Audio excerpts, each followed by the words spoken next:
The bitter January wind howled across the South Dakota plains, rattling the windows of the small wooden schoolhouse where Sarah Mitchell stood alone, staring at the empty desks before her. Just 3 months ago, her life had been complete.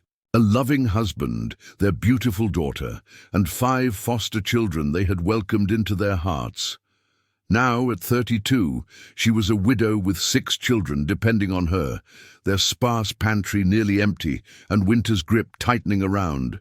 Their modest home. Before we jump back in, tell us where you're tuning in from.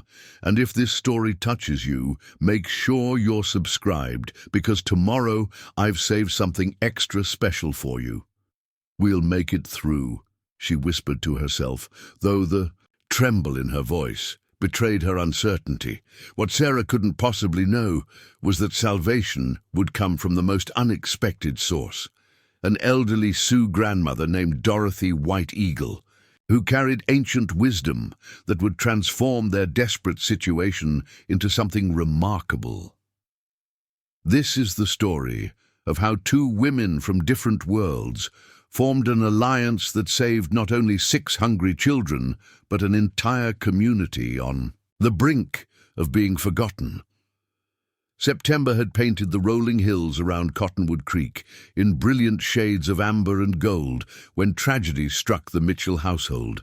Thomas Mitchell, beloved husband, father, and the town's only doctor, had been called to a remote homestead 30 miles away where a family had fallen ill with pneumonia. On his return journey, his horse spooked at a rattlesnake, throwing Thomas from his wagon. By the time a passing rancher found him, Thomas had already succumbed to his injuries, alone under the vast Dakota sky. Sarah received the news on a Tuesday afternoon while teaching her class of 15 students at the Cottonwood Creek schoolhouse. Sheriff Donovan had entered quietly, removing his hat and waiting patiently until she noticed him standing by the door. One look at his solemn expression told her everything. The children were dismissed early that day, and as they filed out, little Emma Reynolds, just 7 years old, had squeezed Sarah's hand without saying a word. "I'm so sorry, Sarah," Sheriff Donovan said after the last child had gone. "He was a good man, the best this town had." Sarah nodded, unable to form words, as the world she had carefully built began crumbling around her. That evening, she had to tell the children, her biological daughter Lily, just 6 years old, and the 5 foster children she and Thomas had taken in over the past 3 years. James and Michael Cooper, brothers aged 12 and 10, Caroline, Taylor, a serious 9-year-old with a talent for mathematics, 8-year-old Abigail Porter, who rarely spoke above a whisper, and 4-year-old Benjamin Harris, whose infectious laugh had brightened their home since his arrival last spring. "Where will Papa's soul go?" Lily had asked that night, her small fingers tracing the pattern on her quilt. "To the stars," Sarah had answered, drawing from the bedtime stories Thomas had told the children. "He'll watch over us from up there." What Sarah didn't tell them was that Thomas had left them with very little. As the town's doctor, he had often accepted payment in eggs, vegetables, or promises when families couldn't afford his services. Their savings were meager, and with winter approaching, Sarah faced the grim reality that her teacher's salary might not be enough to feed 7 mouths. October passed in a blur of grief and uncertainty.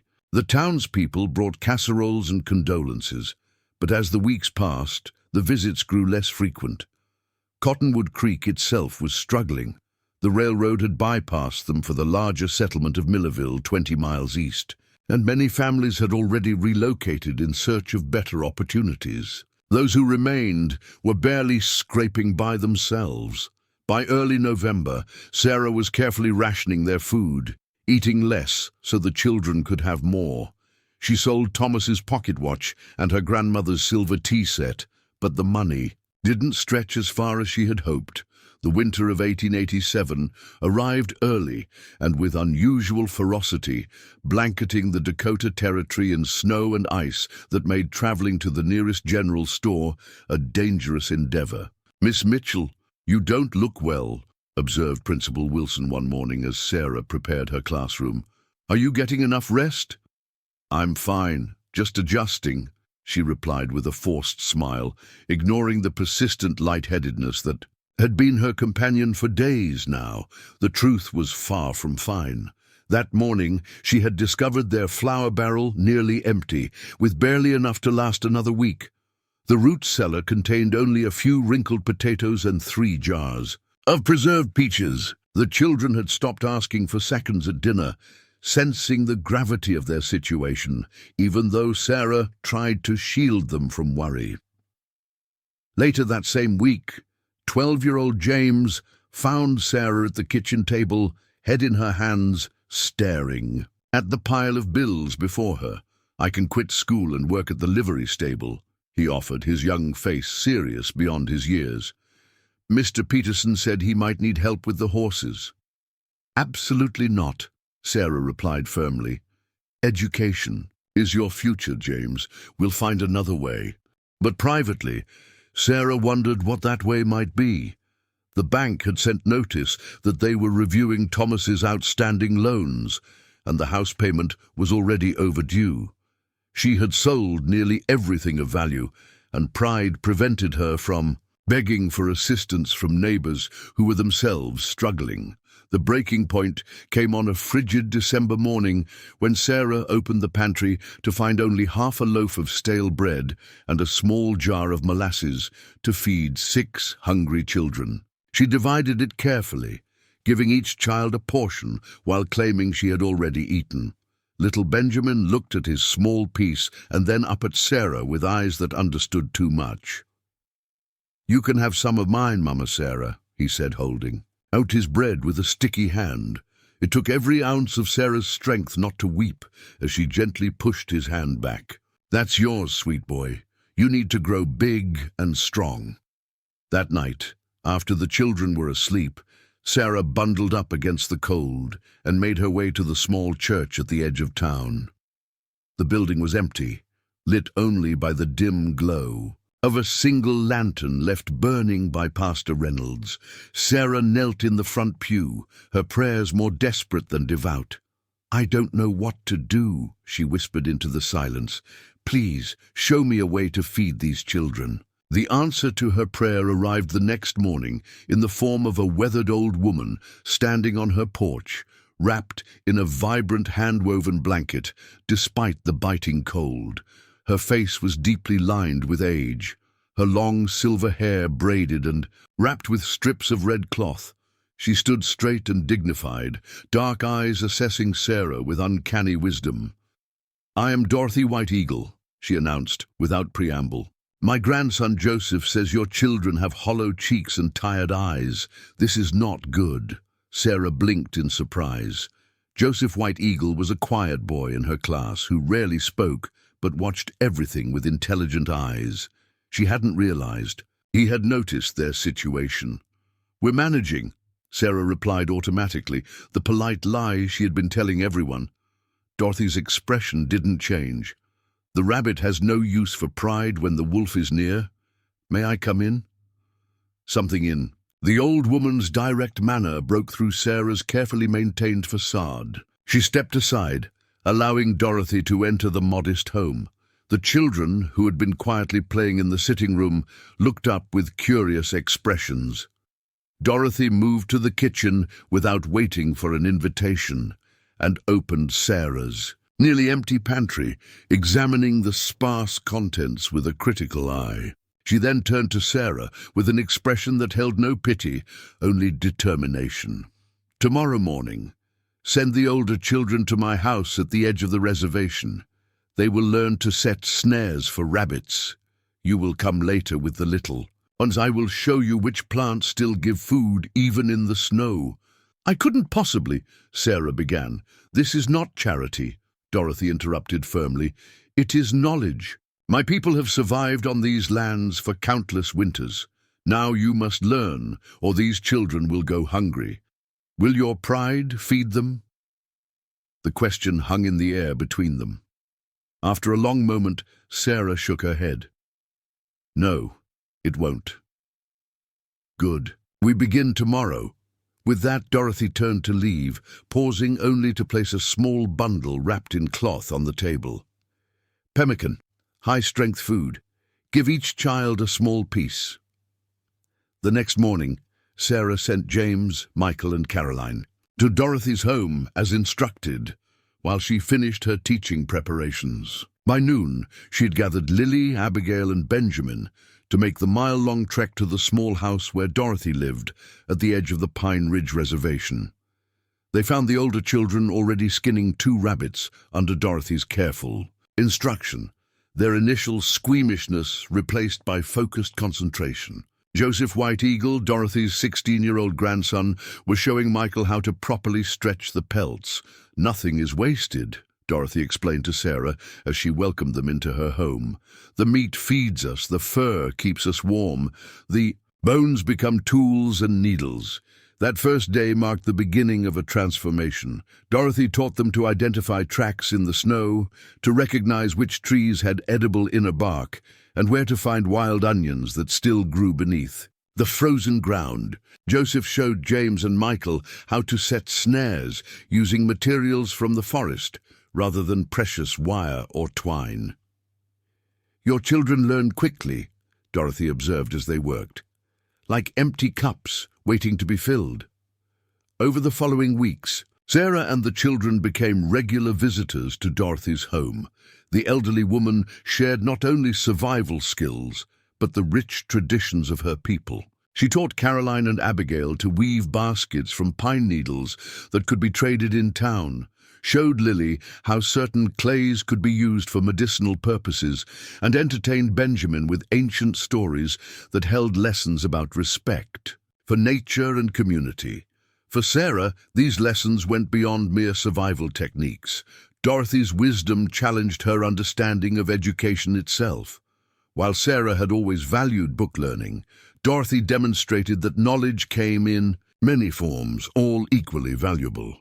Preparing and narrating this story took us a lot of time, so if you are enjoying it, subscribe to our channel. It means a lot to us. Now back to the story. "Words on paper are good," Dorothy told her one afternoon as they prepared a stew from rabbits the children had snared and wild roots they had gathered. "But knowing how to live in harmony with the earth is better. Both together are best of all." As December deepened, the Mitchell pantry slowly began to fill again. Jars of preserved meat, bags of dried berries Dorothy had saved from autumn, and bundles of herbs hung from the kitchen rafters. The children's cheeks regained their color, and for the first time since Thomas's death, Sarah heard genuine laughter echo through their home. Not everyone in Cottonwood Creek approved of this unusual alliance. Sarah overheard whispers at the general store, caught disapproving glances from some of the townspeople, and even received a concerned visit from Pastor Reynolds. "I understand you're in a difficult position, Sarah," he said carefully, "but there are proper channels for assistance. The church fund could help rather than involving your children with Indian practices." "Dorothy White Eagle has taught us to feed ourselves," Sarah replied with newfound confidence. "The children are learning mathematics by calculating the proper dimensions for snares, geography by mapping where food can be found, and history through stories that were ancient when our ancestors still lived in Europe. I believe Thomas would approve." The pastor left unsatisfied, but Sarah remained resolute. That evening, as the family sat down to a hearty soup made from their own efforts, Sarah looked at the faces around her table and recognized something she hadn't seen in months: hope. One snowy evening in late December, as Sarah and the children worked together to prepare a meal, a knock came at their door. She opened it to find Dorothy and Joseph standing there, accompanied by 3 other members of the Sioux community: an older man named Henry Running Bear, his wife Martha, and their daughter Elizabeth. "We bring a proposal," Dorothy announced. "Henry is a skilled carpenter. Reservation has wood but few tools. You have Thomas's tools gathering dust. Perhaps we will work together?" The proposition was simple. Henry and other skilled craftspeople from the reservation would use Thomas's tools to create furniture, which could be sold in Millerville, where the growing population created steady demand.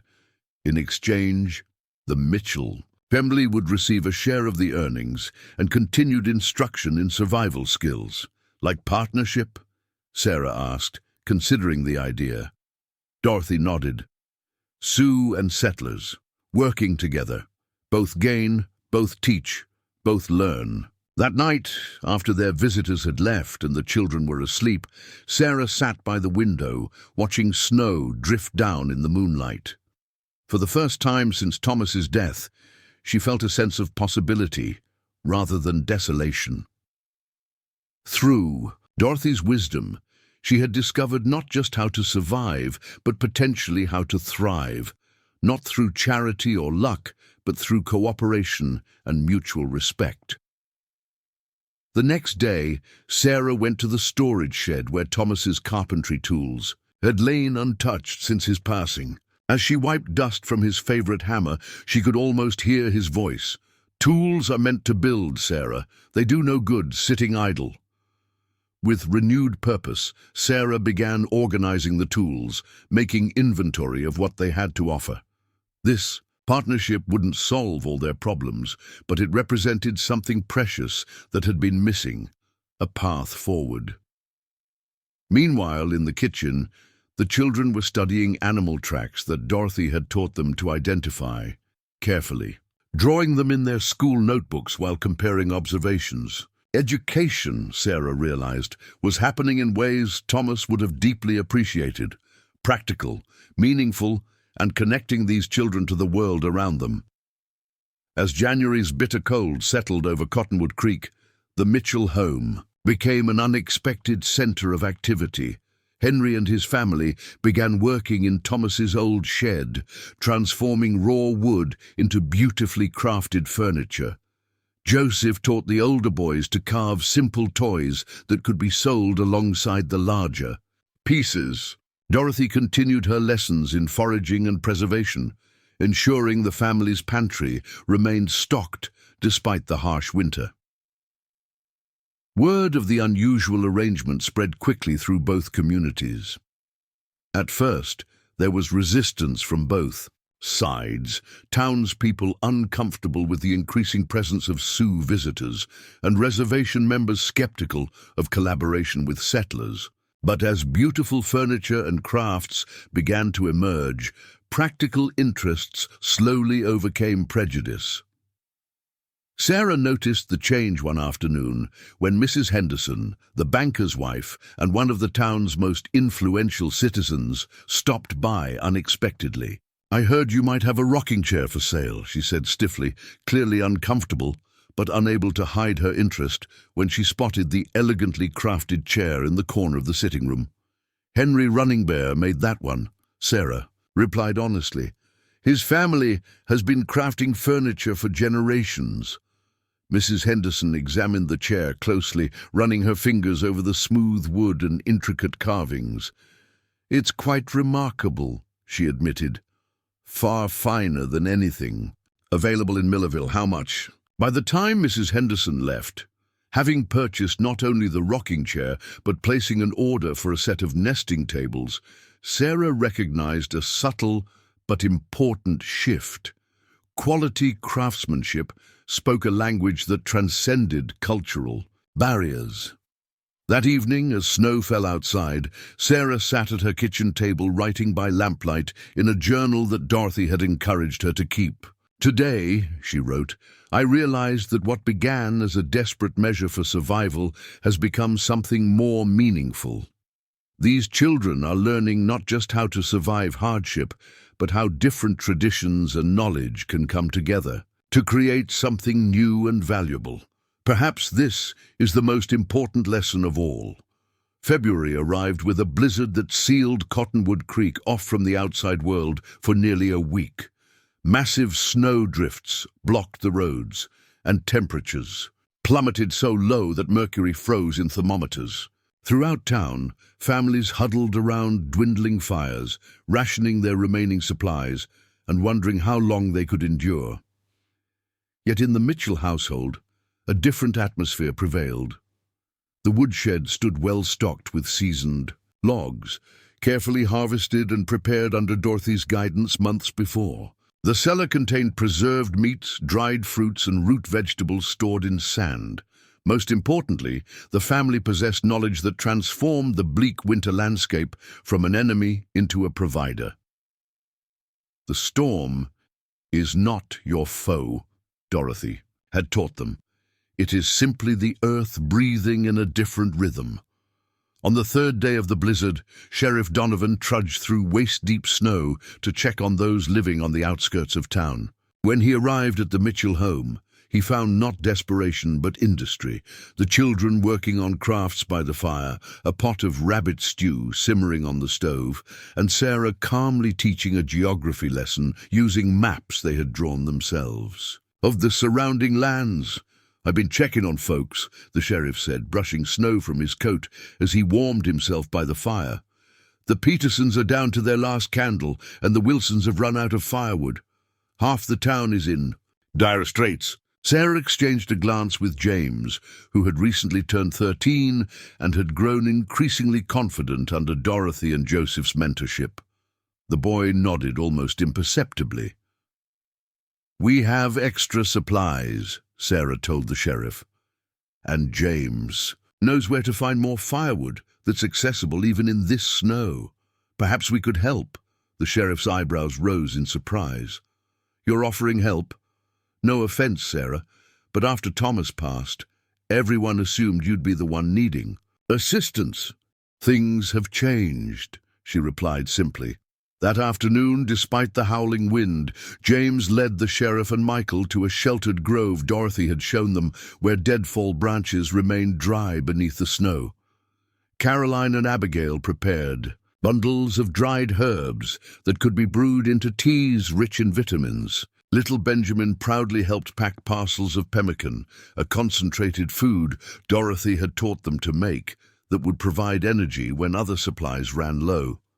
By nightfall, Sheriff Donovan had distributed these unexpected provisions to the neediest families in town. When asked where the supplies came from, he answered truthfully, "The Mitchell family and their Sioux friends." The news spread quickly through Cottonwood Creek, challenging long-held assumptions. The widow and orphans, expected to be burdens on the community's charity, had instead become providers. The Native Americans, long viewed with suspicion and occasionally outright hostility, had shared wisdom that was now sustaining the town through its darkest days. "It doesn't make sense," muttered Harold Jenkins, the general store owner, as he warmed his hands around a cup of pine needle tea Sarah had provided. "How are they managing so well when the rest of us are struggling?" "Perhaps," suggested his wife Martha gently, "we've been too quick to dismiss knowledge that doesn't come from our own traditions." When the storm finally abated, leaving behind a transformed world of pristine white, Sarah received an unexpected visitor. Principal Wilson arrived at her door, looking unusually humble. "The school board met yesterday," he began, after declining Sarah's offer of tea. "In light of recent events, we'd like to propose something rather unorthodox." The proposal was indeed unconventional, to incorporate Dorothy White Eagle's practical knowledge into the school curriculum. One afternoon each week would be dedicated to what Principal Wilson awkwardly termed alternative education methods, where Dorothy and other knowledgeable members of the Sioux community would teach students about local plants, tracking, and sustainable harvesting. "The board believes, well, they've seen how your children have thrived despite circumstances that would have broken many families," Principal Wilson explained. "They believe other children could benefit as well." Sarah could hardly contain her amazement.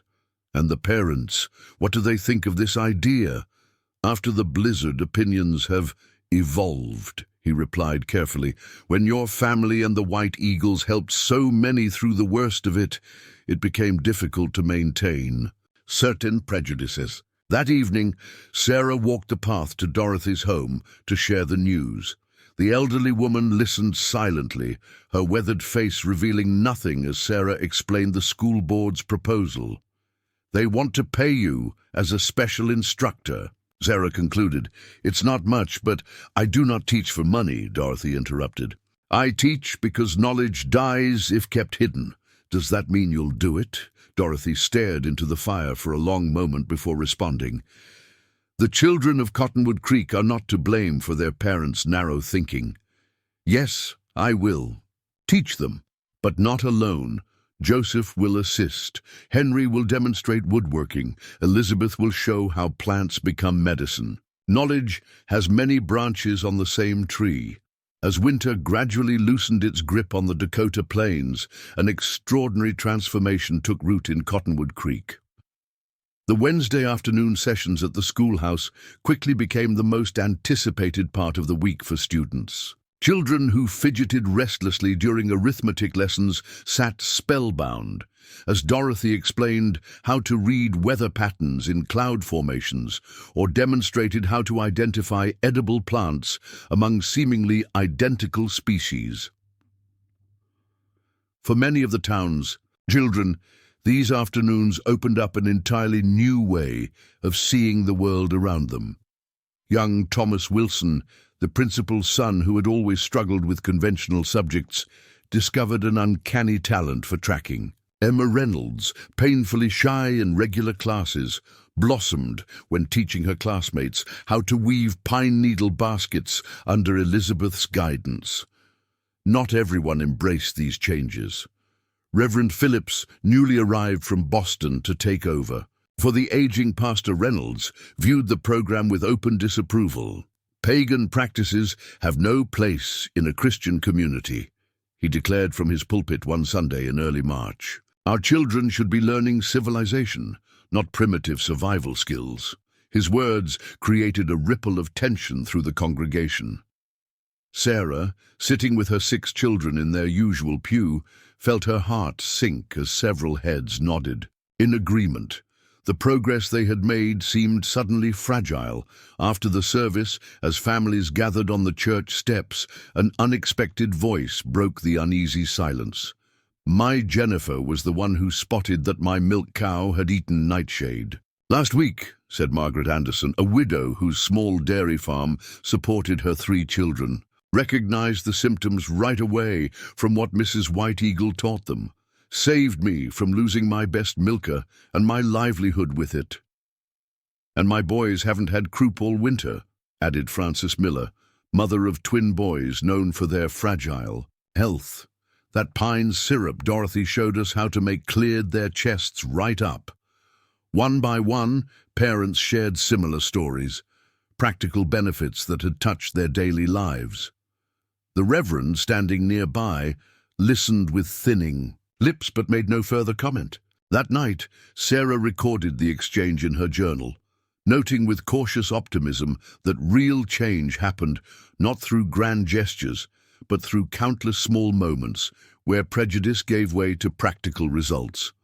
As March brought the first hints of thaw, the partnership between the Mitchell family and the White Eagles expanded in unexpected directions. The furniture business had grown steadily, with orders now coming from as far as Millerville and even Rapid City. Henry's craftsmanship, combined with Sarah's head for business, developed through necessity after Thomas's death, created an enterprise that provided steady income for both families. More significantly, other members of the Sioux community began bringing their own skills to the arrangement. Martha Running Bear established a small tannery behind the Mitchell's house, teaching Caroline and several local women how to transform rabbit and deer hides into soft, supple leather.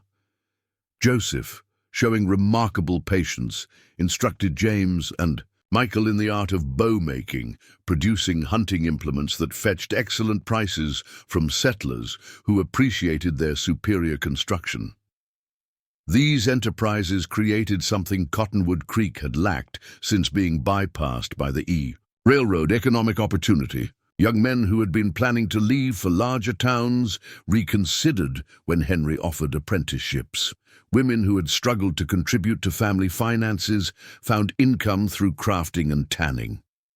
"You have built a bridge," Dorothy observed. One evening, as she and Sarah sat on the porch, watching the children play with Joseph in the lengthening twilight. Not of wood or stone, but of shared purpose. Sarah shook her head modestly. "You built it, Dorothy. I merely stepped onto it when I had nowhere else to turn." No, the bridge was waiting. It needed someone from each side willing to meet in the middle. Dorothy's weathered hand briefly covered Sarah's. "My people have a saying. The longest journey begins with hands reaching across a divide." As spring approached, bringing new challenges and opportunities, Sarah reflected on how dramatically their circumstances had changed in just a few months. The desperate widow rationing stale bread to hungry children seemed like a different person entirely from the confident woman she had become. A businesswoman, a community connector, and most importantly, a mother whose children were not merely surviving but thriving. Little Benjamin, once the quietest of the children, now chattered happily in a mixture of English and Lakota phrases picked up from Joseph. Abigail had emerged from her shell, her natural artistic talents flourishing as she learned beadwork from Elizabeth. Caroline's mathematical mind found perfect application in the precise calculations needed for tanning and leatherwork. The Cooper brothers had developed into capable young men under Henry and Joseph's guidance, their knowledge of the land and its resources surpassing many adults in town. And Lily, Sarah's biological daughter, moved effortlessly between both worlds, spending mornings learning reading and writing in her mother's classroom, and afternoons absorbing Dorothy's ancient knowledge with equal enthusiasm. "Mama," she had asked recently, "why didn't people learn from each other like this before?" It was a question Sarah couldn't easily answer. April brought the first real test of the fragile new understanding between the communities. A government inspector arrived in Cottonwood Creek, accompanied by an Indian Affairs agent. They had received reports about unusual arrangements between the townsfolk and the reservation, reports that concerned authorities already dealing with tensions elsewhere in the territory.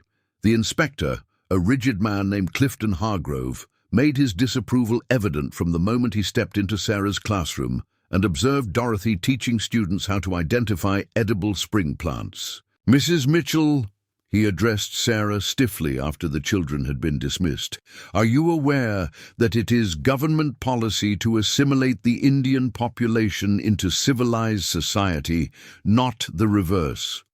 I'm aware that my students are receiving an education that encompasses both traditional academics and practical knowledge," Sarah replied carefully. "And knowledge that has helped this entire town survive a particularly harsh winter." The Indian Affairs agent, a younger man named Lawrence Bradford, studied the classroom's unusual displays, detailed drawings of plant life, maps of the local area marked with seasonal resources, and carefully labeled collections of natural materials. "And this hybrid education has official approval?" he asked. "From our school board, yes," Sarah confirmed, her heart pounding but her voice steady. "As for government approval, we weren't aware we needed permission to ensure our children's education suited local conditions." Hargrove's face darkened. "There are regulations, Mrs. Mitchell, procedures, the operation of this school, the business arrangements with reservation residents, the transfer of cultural practices. All of this falls under federal purview." "With respect, Mr. Hargrove," Sarah countered, drawing on courage she wouldn't have possessed months earlier. "The children of Cottonwood Creek are learning mathematics, literature, history, and science according to all state requirements. They're also learning how to identify edible plants, predict weather patterns, and sustainably harvest local resources. Which of these do you object to?" Bradford, the younger agent, intervened before Hargrove could respond. "Perhaps we should observe more thoroughly before drawing conclusions. After all, the department's ultimate goal is successful integration and economic self-sufficiency for both communities. That afternoon, the agents visited the workshop where Henry and his apprentices crafted furniture, the tannery where Martha oversaw leather production, and the small store that had opened in town to sell their various goods. Despite Hargrove's obvious skepticism, Bradford appeared increasingly impressed. "These are profitable enterprises," Bradford noted as they watched a customer from Millerville pay a substantial sum for a rocking chair. "Self-sustaining, employing people from both communities, using local resources. Irregular nonetheless," Hargrove insisted, but with less conviction. The inspection concluded with a town meeting in the schoolhouse, attended by nearly everyone in Cottonwood Creek, as well as several families from the reservation. As Hargrove prepared to address the gathering, the door opened to admit a latecomer, Sheriff Donovan, accompanied by a distinguished-looking gentleman in an expensive coat. "Sorry to interrupt," the sheriff announced, "but Senator Williams was passing through on his way to Pierre and heard about our community arrangements. He was most interested in seeing for himself." The atmosphere in the room shifted perceptibly. Senator James Williams, a powerful voice in territorial politics, was known for his pragmatic approach to the complex issues facing the Dakota Territory as it moved toward statehood. "Don't mind me," the senator said genially, taking a seat near the back. "Please continue with your assessment, Mr. Hargrove." Faced with this unexpected development, Hargrove adopted a noticeably more measured tone as he outlined his concerns about the unorthodox arrangements in Cottonwood Creek. Before he could recommend any specific actions, however, voices from the community began to rise in defense of the partnership. "The Mitchell White Eagle Workshop has provided jobs for 6 young men who would otherwise have left town," stated Richard Peterson, owner of the livery stable. "Our school attendance has never been higher," added Principal Wilson. "Children who previously saw little value in education are engaged and motivated. And I haven't had to bury anyone from starvation or exposure this winter," Sheriff Donovan pointed out bluntly. "First time that's happened since I took office." As testimony continued, Senator Williams listened attentively, occasionally asking pointed questions about economic impacts and community relations. Finally, he addressed the gathering himself. "What I'm seeing in Cottonwood Creek," he observed, "appears to be precisely the kind of practical cooperation that territorial administration should encourage, not impede. Mr. Hargrove, I suggest your report reflect the economic and social benefits evident here, rather than rigid adherence to policies created by people who've never set foot in Dakota Territory." Hargrove's face flushed, but he offered no argument. Bradford, the younger agent, appeared almost relieved by this intervention. "Of course, Senator. We'll ensure our report is comprehensive." As the meeting dispersed, Sarah found herself standing beside Dorothy, watching as townspeople and reservation members mingled comfortably, discussing spring planting and upcoming projects. "The path is never straight," Dorothy murmured, following Sarah's gaze. "There will be more challenges." "I know," Sarah agreed, "but we've shown what's possible when desperation gives way to cooperation. That's worth fighting for." Dorothy nodded, her eyes finding Joseph as he demonstrated a wood-carving technique to James and several other boys, their faces intent with concentration. For them, it is worth everything. May arrived with an explosion of green across the Dakota plains. Fields that had lain dormant under snow now burst with new growth, and the hills surrounding Cottonwood Creek transformed from brown to emerald almost overnight. For Sarah and the children, this first spring without Thomas brought both renewal and poignant memories. "Papa loved wildflowers," Lily remarked one afternoon, as she and Sarah collected purple coneflowers that Dorothy had taught them were valuable medicine. "He always brought you the first bluebells." Sarah smiled, her throat tightening. He did. And now we're learning that these flowers aren't just beautiful, they're useful too. This synthesis of beauty and utility had become the hallmark of their new life. The practical skills that had initially been about mere survival had evolved into a deeper understanding of their environment. What began as Dorothy teaching them which plants were edible had blossomed into knowledge about which plants healed, which made dyes, which attracted beneficial insects to their newly expanded garden. The garden itself represented this evolution. Behind the Mitchell home, what had once been a modest vegetable patch now sprawled across nearly an acre, laid out according to principles Dorothy and Martha had explained. Companion planting that minimized pests, maximized yields, and worked with rather than against the natural tendencies of the land. The old ways and the new ways side by side, Joseph had observed, while helping them prepare the soil. He pointed to the neat rows of potato plants Sarah had insisted upon flowing into, the more naturally clustered plantings of corn, beans, and squash that Dorothy called the Three Sisters. Just like our families, Benjamin had declared with 4-year-old certainty, causing the adults to exchange surprised glances at his perceptiveness. The garden became a gathering place as spring advanced. Other families from town, impressed by the results of the previous year, sought advice on their own planting.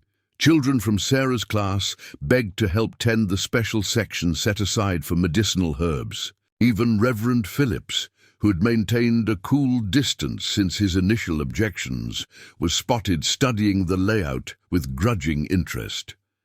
"My congregation expects me to feed their souls," he admitted, when Sarah caught him examining the flourishing plants, "but many of them are equally concerned with feeding their families.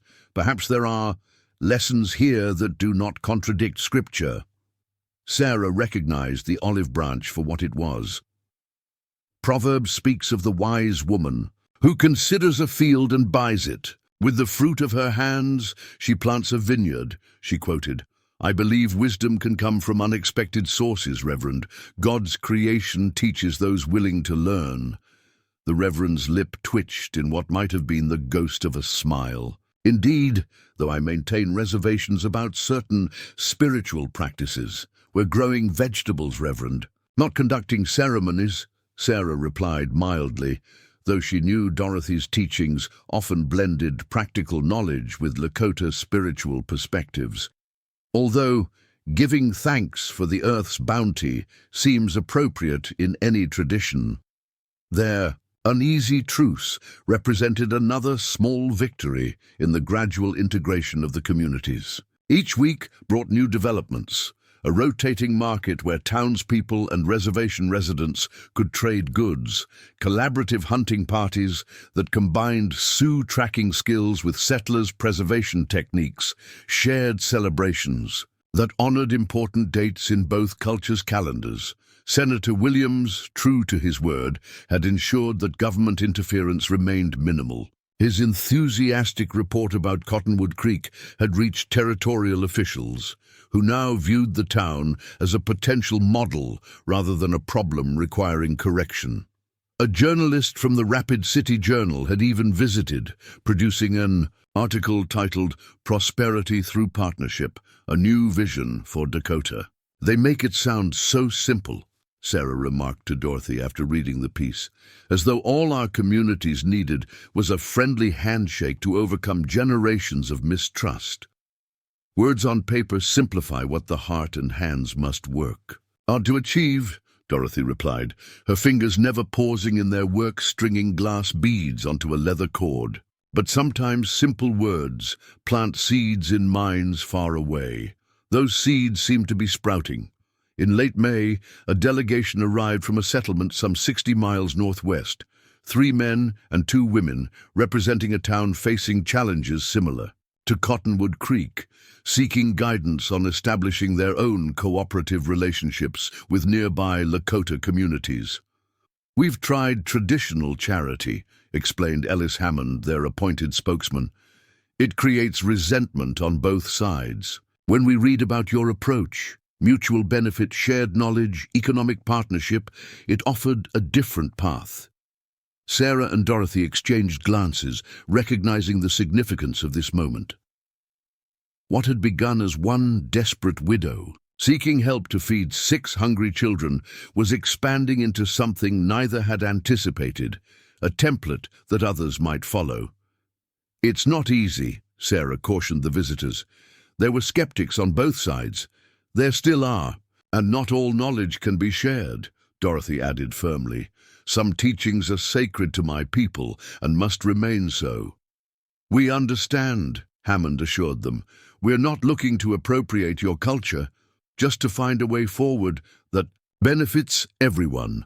Over the next 3 days, the visitors observed Cottonwood Creek's various enterprises, attended a school session where Dorothy taught children about summer plants, and participated in a community meal that showcased foods from both traditions. They departed with pages of notes, practical suggestions, and a promise to send news of their progress. "Teachers," Dorothy said simply as they watched the delegation's wagon disappear down the road. "That is what we have become." The summer of 1888 brought prosperity to Cottonwood Creek, unlike anything the town had seen since its founding. The garden flourished, providing abundance that could be preserved for the coming winter and traded for goods they couldn't produce themselves. The furniture workshop expanded, hiring 2 more apprentices from town and 3 from the reservation. Martha's tannery had developed a reputation for leather of exceptional quality, bringing orders from as far as Sioux Falls. For the Mitchell children, this summer marked a transformation more profound than economic success. James, now 13, had grown 2 inches and developed a quiet confidence as he mastered skills under Joseph's guidance. Michael had discovered a talent for woodworking that surprised everyone, his pieces already showing traces of Henry's craftsmanship. Caroline had become Martha's right hand at the tannery, her mathematical mind perfect for calculating proportions of tanning agents. Abigail, once so shy she barely spoke, now led younger children in gathering expeditions, her knowledge of plants approaching Dorothy's own. Little Benjamin charted constantly in a seamless blend of English and Lakota, moving between cultures with the easy adaptability of childhood. And Lily, now 7, had become a bridge between the schoolhouse and Dorothy's teachings, explaining concepts from each world to the other with remarkable clarity. "They're not the same children I feared would starve last winter," Sarah confided to Sheriff Donovan during the town's Independence Day celebration, watching as her brood participated in games that mixed traditional American and Lakota contests of skill. "And you're not the same woman," the sheriff observed. "Thomas would be proud, Sarah, not just of their survival, but of what you've all built together." The mention of Thomas still brought a pang, but no longer the crushing grief of those early months. Sarah touched the locket she wore containing his portrait. "I hope so. Sometimes I wonder what he would think of all this." "He was a healer," the sheriff reminded her. "He crossed boundaries to help whoever needed him. Seems to me you're continuing his work, just in a different way." This perspective had never occurred to Sarah, but she found comfort in it. Thomas had indeed treated everyone who needed care, regardless of background or ability to pay. Perhaps her work bridging communities was a natural extension of his legacy. The celebration continued into the evening, with fiddle music from town mixing with traditional drums from the reservation. Children danced together in the firelight, their faces illuminated with joy that recognized no cultural divisions. Adults who a year earlier might have viewed each other with suspicion now shared food, drink, and conversation with growing ease. As twilight deepened, 13-year-old James approached Sarah with uncharacteristic hesitation. "Mom," he began, the term he had only recently started using, "Joseph and his friends are planning a special display for everyone. They wanted me to tell you first." Sarah glanced toward where Joseph stood with several young men from the reservation, all wearing traditional dress. "What kind of display?" "A dance," James explained, "to give thanks for the good year and to honor what you and Grandmother Dorothy started." The term grandmother for Dorothy had emerged naturally among the children over recent months, embraced by the elderly woman with quiet pleasure. Sarah nodded encouragingly. "That sounds wonderful, James." As the regular dancing paused, Joseph stepped forward to address the gathering. His voice, once shy around townspeople, now carried clear and strong. "My grandmother, Dorothy White Eagle, taught that when communities join in common purpose, the Creator smiles upon them. Tonight, we offer a dance of gratitude for this new path we walk together." The drum began, a heartbeat rhythm that resonated through the summer night. The dancers moved in perfect synchronization, their movements telling a story of struggle, cooperation, and ultimate harmony. Sarah recognized elements that Joseph had described during winter evenings: the simulation of eagle flight representing freedom, the low crouches symbolizing connection to earth, the circular patterns that spoke of life's continuous cycle. The town watched in respectful silence, many seeing this traditional dance for the first time not as curious spectators, but as participants in the story it told, their story. When the dance concluded, the applause was spontaneous and genuine.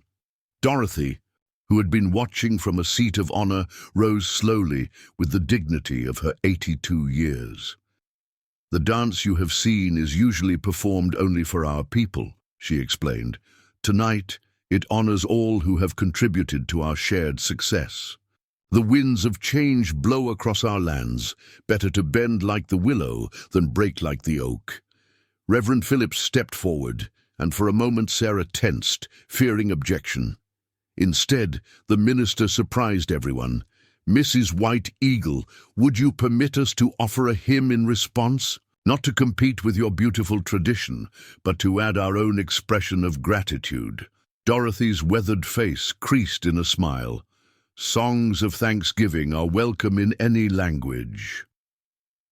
The impromptu choir that formed sang "For the Beauty of the Earth," its lyrics celebrating the natural world in a way that bridged their different spiritual perspectives. As voices rose in harmony, Sarah glanced around at faces illuminated by firelight.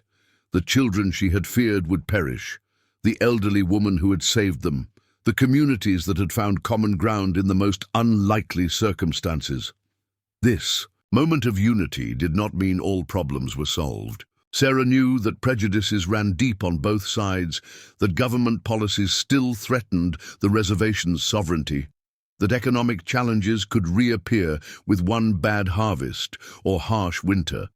But tonight offered a glimpse of possibility that she could scarcely have imagined last December when she knelt in an empty church, desperate for a miracle. As July ripened toward August, news reached Cottonwood Creek that would test their newfound harmony. The Indian Affairs Office in Pierre had undergone administrative changes following criticism of Agent Hargrove's handling of several reservations. His replacement, a bureaucrat named William Fletcher, was known for strict enforcement of assimilation policies. He believes the only good future for Indians is to abandon all tribal ways, Sheriff Donovan explained grimly after returning from a meeting in Millerville. And he specifically mentioned Cottonwood Creek as a situation requiring correction.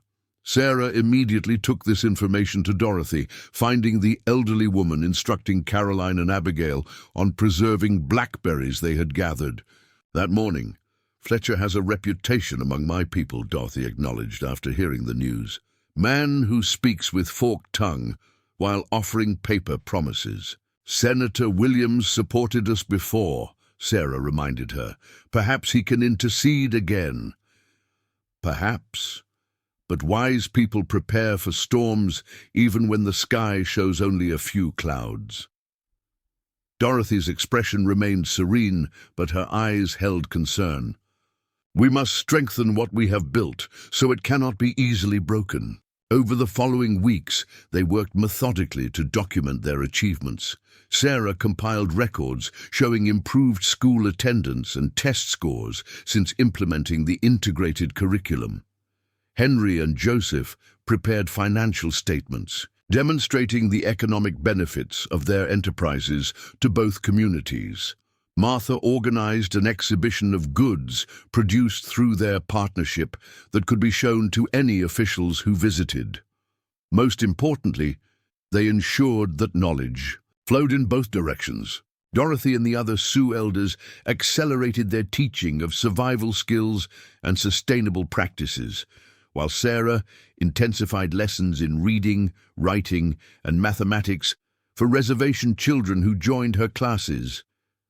"Whatever happens," she explained to the children, "knowledge cannot be taken from you once you possess it." Agent Fletcher arrived on a sweltering August afternoon, accompanied by 2 assistants carrying portfolios of documents.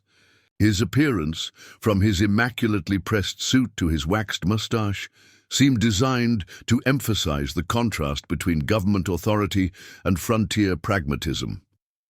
"Mrs. Mitchell," he greeted Sarah with cold formality when she met him at the schoolhouse. "I understand you've been instrumental in establishing certain arrangements between the town and reservation residents." "If you mean our educational partnership and business cooperatives, yes," Sarah replied, maintaining a pleasant tone despite the implicit criticism in his words. Fletcher surveyed the classroom with its unusual displays of traditional knowledge alongside conventional subjects. An interesting approach. However, federal policy clearly states that Native American integration requires adoption of civilized practices, not regression to primitive methods. Before Sarah could respond, the door opened to admit an unexpected ally, Reverend Phillips. "Agent Fletcher, I presume." The minister extended his hand. "I understood you would be visiting today and thought I might offer the church's perspective on these programs." Fletcher looked surprised but shook the offered hand. "I would be interested in your observations, Reverend. I had understood there were concerns from the religious community about certain pagan influences." "Initially, yes," Reverend Phillips acknowledged. "However, Scripture tells us to judge trees by their fruit. The fruit of this partnership has been economic prosperity, improved education, and strengthened community bonds. As a spiritual leader here, I have observed no conflict with Christian teachings, merely practical knowledge that helps our people thrive in this challenging environment." The minister's support visibly caught Fletcher off guard. He had clearly anticipated a divided community he could easily manipulate rather than a united front. His expression soured further when Senator Williams arrived unexpectedly an hour later, happening to be passing through, once again at this critical juncture. "Fletcher," the senator greeted him with pointed familiarity. "I trust you're seeing the same remarkable progress I observed in my previous visits." The territorial governor was most impressed with my report on Cottonwood Creek's innovative approach. Caught between his ideological rigidity and political reality, Fletcher conducted a perfunctory inspection, his disapproval evident, but his power to intervene effectively neutralized by the senator's presence and the community's solidarity. "This isn't over," he muttered to Sarah as he prepared to depart. "These arrangements violate the spirit of federal policy, if not the letter." "The spirit of federal policy is to create self-sufficient, prosperous communities," Sarah countered quietly. "By that measure, I believe we've exceeded expectations." As Fletcher's wagon disappeared in a cloud of dust, Dorothy appeared at Sarah's side, her expression thoughtful. "He will return," she said simply. "Men like him always do." "Yes," Sarah agreed, "but we'll be ready, and stronger each time." Dorothy nodded, watching the children playing together nearby, settlers and Sioux, their differences acknowledged but no longer defining. "You know why this works when so many efforts fail?" "Why?" Because it began not with grand plans or politics, but with hungry children and a mother's love, Dorothy said, her weathered hand finding Sarah's.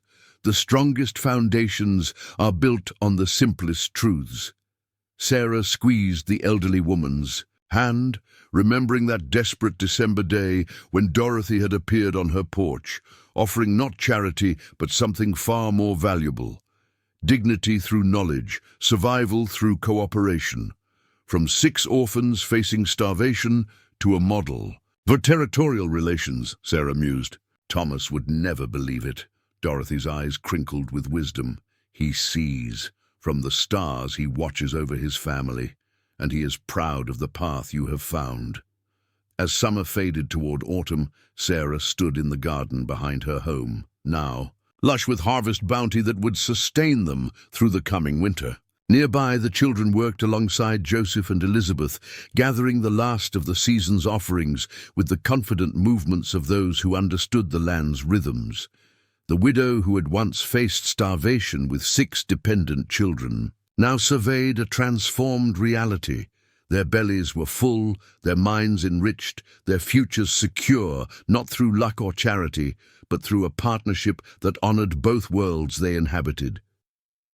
"We did more than survive," Sarah whispered, to herself, feeling Thomas's presence in the golden afternoon light.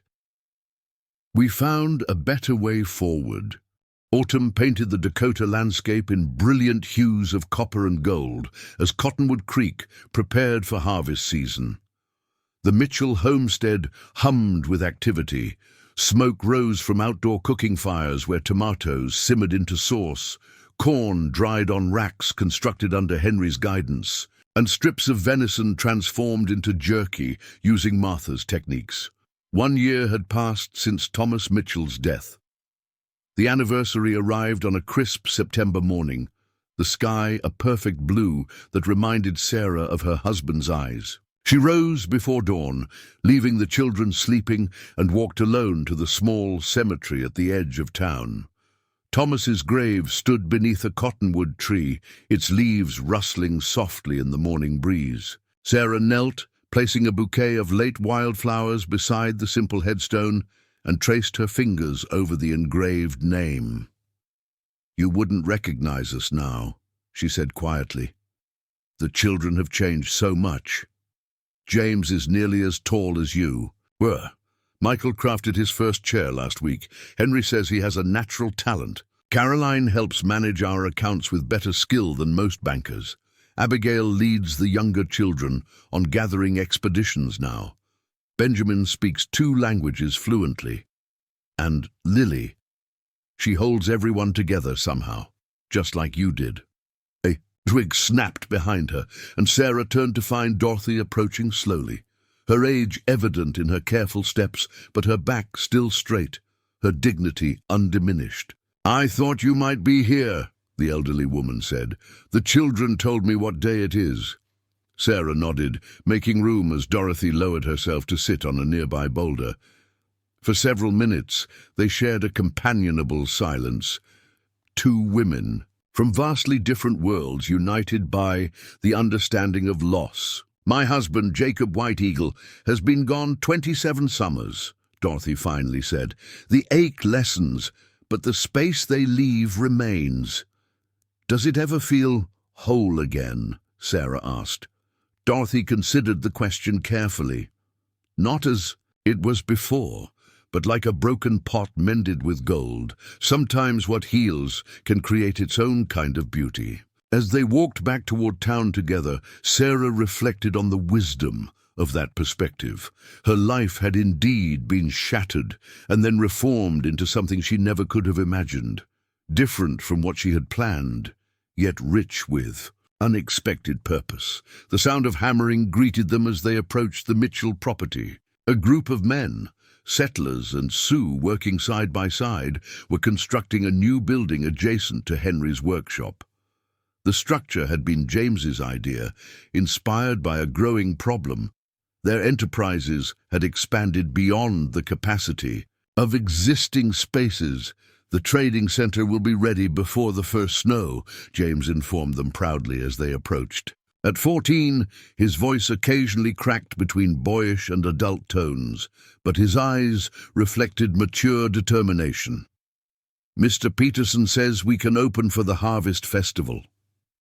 The Harvest Festival, another innovation born of their cultural partnership, had been planned as a celebration combining traditional autumn festivities from both communities. What had begun as a simple harvest gathering had evolved into a regional event, with families from surrounding settlements planning to attend, curious about the unusual cooperation they had heard of. "We'll need extra help with preparations," Sarah noted, mentally calculating the additional work this construction timeline would require. "Already arranged," James assured her with newfound confidence. "Joseph and Michael are organizing the younger boys to help with final details. Caroline and the girls from her class are preparing decorations. Principal Wilson has dismissed school for 3 days so everyone can assist." Sarah exchanged a glance with Dorothy, both recognizing how naturally leadership had developed in a boy who a year earlier had been fearful and uncertain. Offering to quit school to work at the livery stable out of desperation, the weeks leading up to the Harvest Festival transformed Cottonwood Creek. Streets that had appeared half abandoned when Thomas first died now bustled with activity. Wagons arrived daily, bringing visitors and goods from surrounding communities. The schoolhouse became headquarters for craft preparation, with children and adults working together to create decorations that honored both cultural traditions. "We should bring Grandmother Dorothy's stories to life," suggested Caroline during one planning session. At 9, her mathematical precision had expanded to organizational skills that impressed even Principal Wilson. "With pictures and demonstrations of the lessons they teach. And we can show how they connect to biblical principles too," added Emma Reynolds, who had grown close to the Mitchell children over the past year. Reverend Phillips said he would help explain the common values. This syncretic approach had become characteristic of Cottonwood Creek's evolution, finding points of connection while honoring differences, identifying shared values without erasing distinct identities. It wasn't always smooth. Occasional tensions flared when deeply held beliefs or practices clashed, but the foundation of mutual respect they had built proved resilient. The trading center emerged as the physical embodiment of this philosophy. Unlike traditional general stores owned by a single proprietor, this cooperative venture would provide space for producers from both communities to sell their goods directly, with a small percentage supporting shared resources like education and healthcare. The building itself reflected dual heritages, conventional frame construction combined with traditional techniques for natural cooling and heating that Dorothy had suggested. 2 days before the festival, a disturbing message arrived. Sheriff Donovan brought news that Agent Fletcher had assembled documentation alleging inappropriate financial entanglements between reservation residents and civilian populations, and was seeking authority for more direct intervention. "Senator Williams is doing what he can to block it," the sheriff explained during an emergency meeting at the Mitchells' home.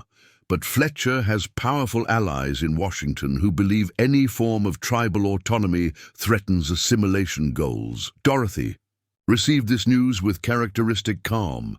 "We expected this. Now we must show our strength." "How?"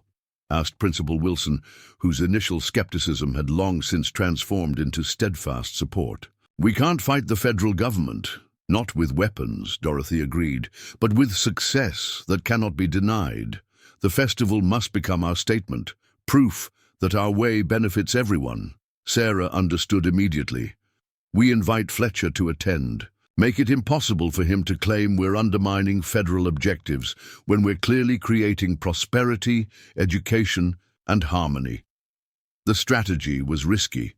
Fletcher's presence could cast a shadow over their celebrations, and his authority gave him power to create significant obstacles, yet allowing him to operate unopposed behind closed offices in Pierre seemed equally dangerous. messages flew between Cottonwood Creek and territorial officials. Senator Williams proved invaluable, ensuring that Fletcher's visit would include not only himself, but also the territorial governor and several influential businessmen from Rapid City who had expressed interest in the economic model Cottonwood Creek was developing. The festival dawned under perfect autumn skies. The town had never looked more vibrant. Buildings freshly painted, streets cleaned, and decorations that blended harvest symbols from both cultures adorning every available space. The newly completed trading center stood as the centerpiece, its doors ready to open for the first time in an official ceremony. Sarah watched from her porch as wagons and riders streamed into town, including the unmistakable formal carriages of government officials. Her children had risen before dawn, too excited to sleep, and now supervised last-minute preparations with remarkable competence. "They're like different children," remarked Sheriff Donovan, who had stopped by to provide updates on the official delegation's arrival. From hungry orphans to community leaders in a year's time. "Not different," Sarah corrected gently. "Just given the opportunity to become who they were always meant to be." The festival opened with Dorothy and Reverend Phillips standing together on a platform before the trading center, an intentional visual demonstration of their unusual alliance. The elderly Sioux woman, dressed in traditional garments, adorned with intricate beadwork, stood tall despite her years. Beside her, the Reverend had set aside his usual black coat for more casual attire appropriate to the celebration. "We welcome all to this gathering of abundance," Dorothy began, her voice carrying surprisingly strong across the assembled crowd. "From many backgrounds, many beliefs, many ways of living, we come together to show what can grow when we plant seeds of respect." Reverend Phillips continued seamlessly, "As Ecclesiastes tells us, two are better than one because they have a good return for their labor. Today we celebrate not just the harvest of fields, but the fruits of cooperation that have transformed our communities." Sarah, standing nearby with territorial officials, including a visibly uncomfortable Agent Fletcher, noted the careful balance of their language, affirming partnership without subordinating either tradition to the other. The message was clear. This was not assimilation but collaboration between equals. Governor Harrison, a shrewd politician with aspirations beyond the territory, clearly recognized the potential significance. "Remarkable," he murmured to Senator Williams, "if this model could be replicated elsewhere, along trouble spots on the frontier." "Precisely why I brought it to your attention," Williams replied. "Cottonwood Creek has accomplished more through voluntary cooperation than a dozen agencies with punitive policies." Fletcher's expression darkened, but surrounded by his superiors, he maintained grudging silence. The ceremony continued with James and Joseph jointly cutting the ribbon to open the trading center. Inside, the building revealed thoughtful design, areas designated for various crafts and goods, a central space for demonstrations and education, and a community meeting room that could serve multiple purposes. "The boy who proposed this is 14, Governor Harrison asked, watching James confidently direct visitors to different sections. "He and his brother came to us as traumatized foster children," Sarah explained. "Their transformation reflects what's possible when children receive both practical skills and emotional security." Throughout the day, carefully orchestrated demonstrations showcased the integrated knowledge that had become Cottonwood Creek's hallmark. In one corner, school children presented mathematical concepts through traditional Sioux counting methods alongside conventional arithmetic. In another, Henry and his apprentices displayed woodworking techniques that combined old-world craftsmanship with indigenous approaches to sustainable harvesting. Most impressive was the medicinal garden exhibition, where Martha and Elizabeth worked alongside Dr. Wilson, the principal's brother, recently arrived from Chicago, to explain how traditional remedies and modern medicine could complement each other. This salicylic compound in willow bark, Dr. Wilson explained to fascinated visitors, contains the same active ingredient as aspirin preparations. Mrs. White Eagle's people have understood its effectiveness for generations, though through different explanatory frameworks. By mid-afternoon, even Fletcher's rigid demeanor had begun to soften slightly as the undeniable success surrounding him made his opposition appear increasingly untenable. The final persuasion came from an unexpected source, Benjamin, now 5 years old, who approached the agent with the direct manner of a child. "Mr. Fletcher, would you like honey?" he asked, offering a small jar with a handwritten label. "I helped the bees make it. We gave them flowers, they gave us honey, like how everything works best here." Fletcher accepted the jar automatically, momentarily disarmed by the simple interaction. Governor Harrison, observing nearby, chuckled. "Profound wisdom from the youngest citizens, Fletcher. We gave them flowers, they gave us honey. Perhaps there's a policy lesson there worth considering." As sunset approached, the festival culminated in a community feast where long tables accommodated hundreds of visitors, sampling dishes from both cultural traditions. Sarah found herself seated between Governor Harrison and Dorothy, an arrangement that seemed to symbolize her bridge position in this unlikely alliance. "Mrs. Mitchell," the governor addressed her, as they enjoyed a stew prepared according to Dorothy's recipe, but incorporating vegetables from Sarah's garden. "Senator Williams tells me this remarkable partnership began with you simply seeking help to feed your children after your husband's passing. Is that accurate?" "Desperation can sometimes see possibilities that comfort overlooks," Sarah replied, glancing at Dorothy with deep respect. "I was a widow with 6 hungry children and winter approaching. Dorothy was an elder with knowledge. Her community valued, but the wider world dismissed. We each had something the other needed. And now look at what you've built." Governor Harrison gestured to the thriving scene around them. "I visited dozens of settlements across the territory. None have achieved this level of prosperity with such limited resources."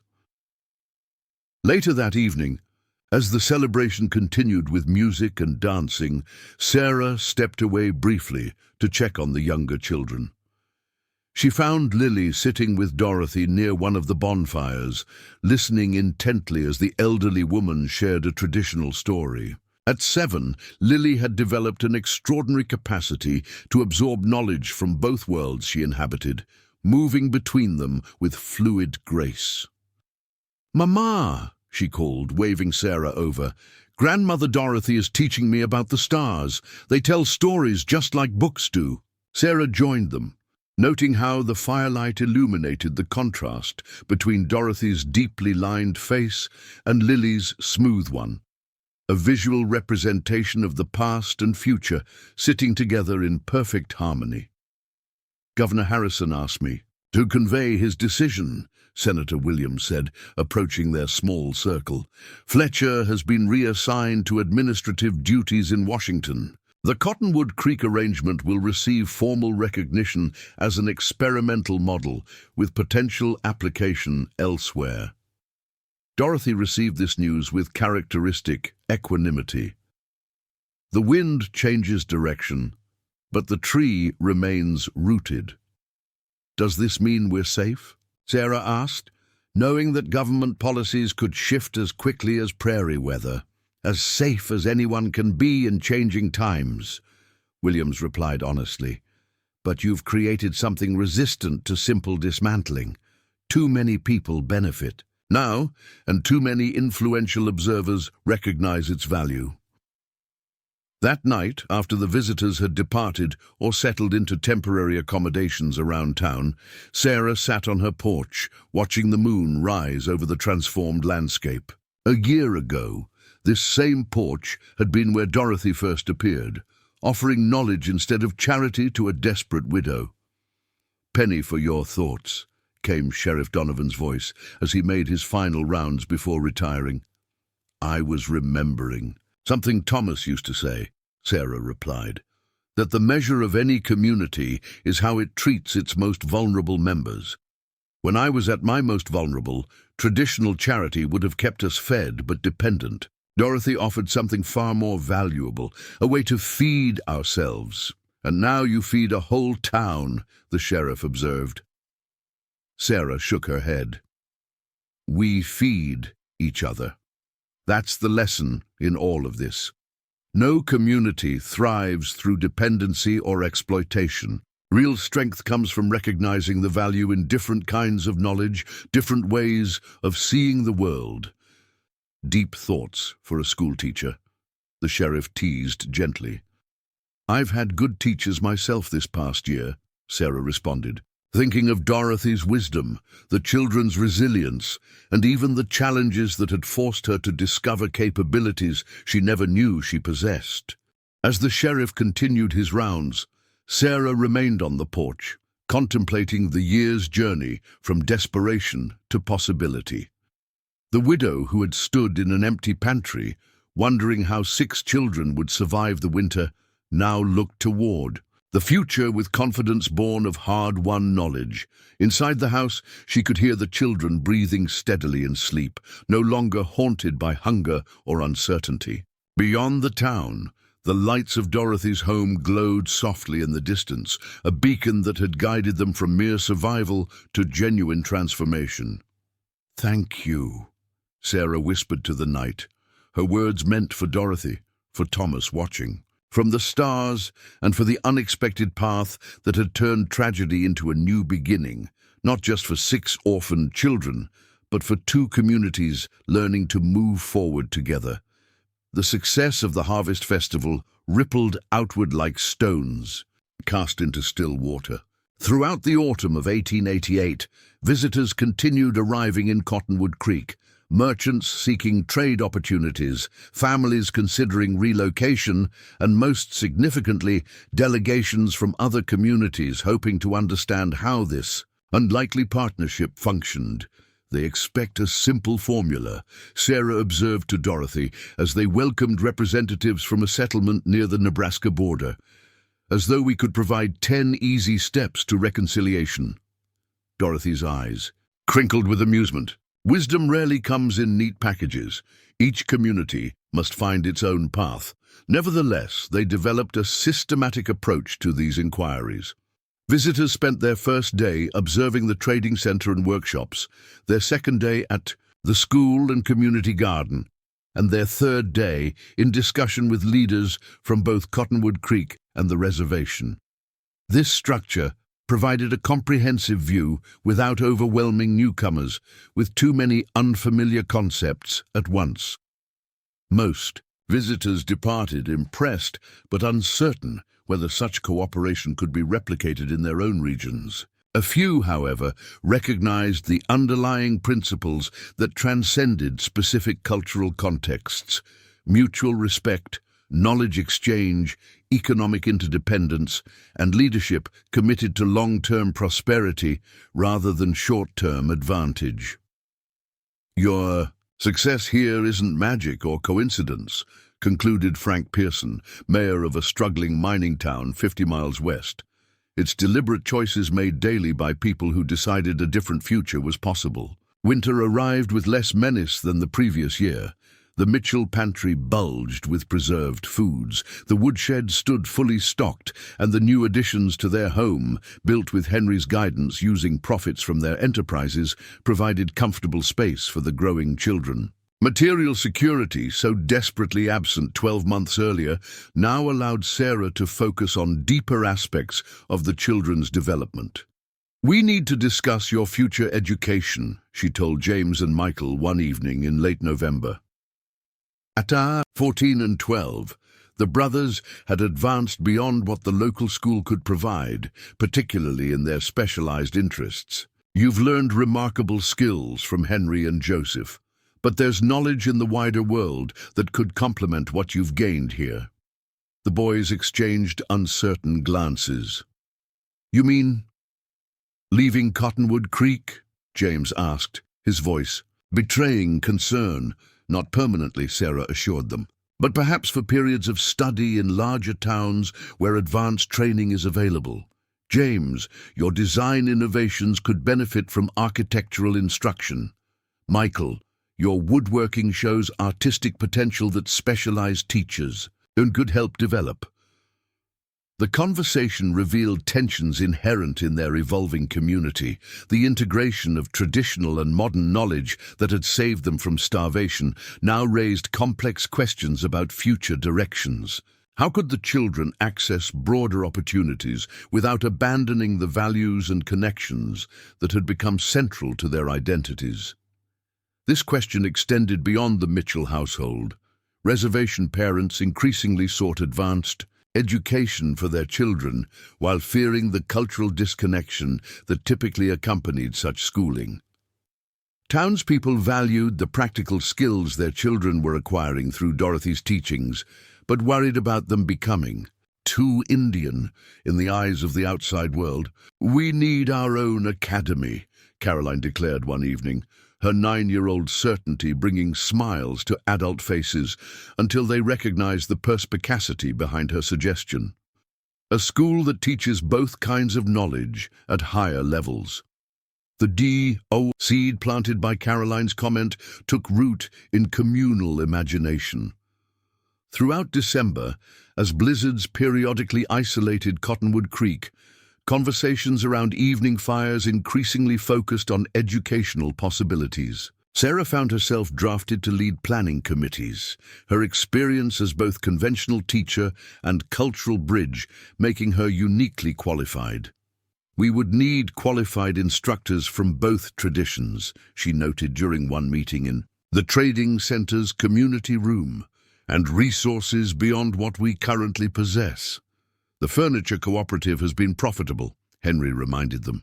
"The tannery as well, if we direct a portion of proceeds toward education, and the territorial government provides funding for schools," Principal Wilson added. Governor Harrison indicated potential support for our model. Dorothy, who had been listening quietly, finally spoke. "Buildings and money are necessary, but the true foundation must be clear vision. What kind of people do we hope our children will become? What world are we preparing them to create?" Her questions silenced the practical planning, redirecting attention to more fundamental considerations.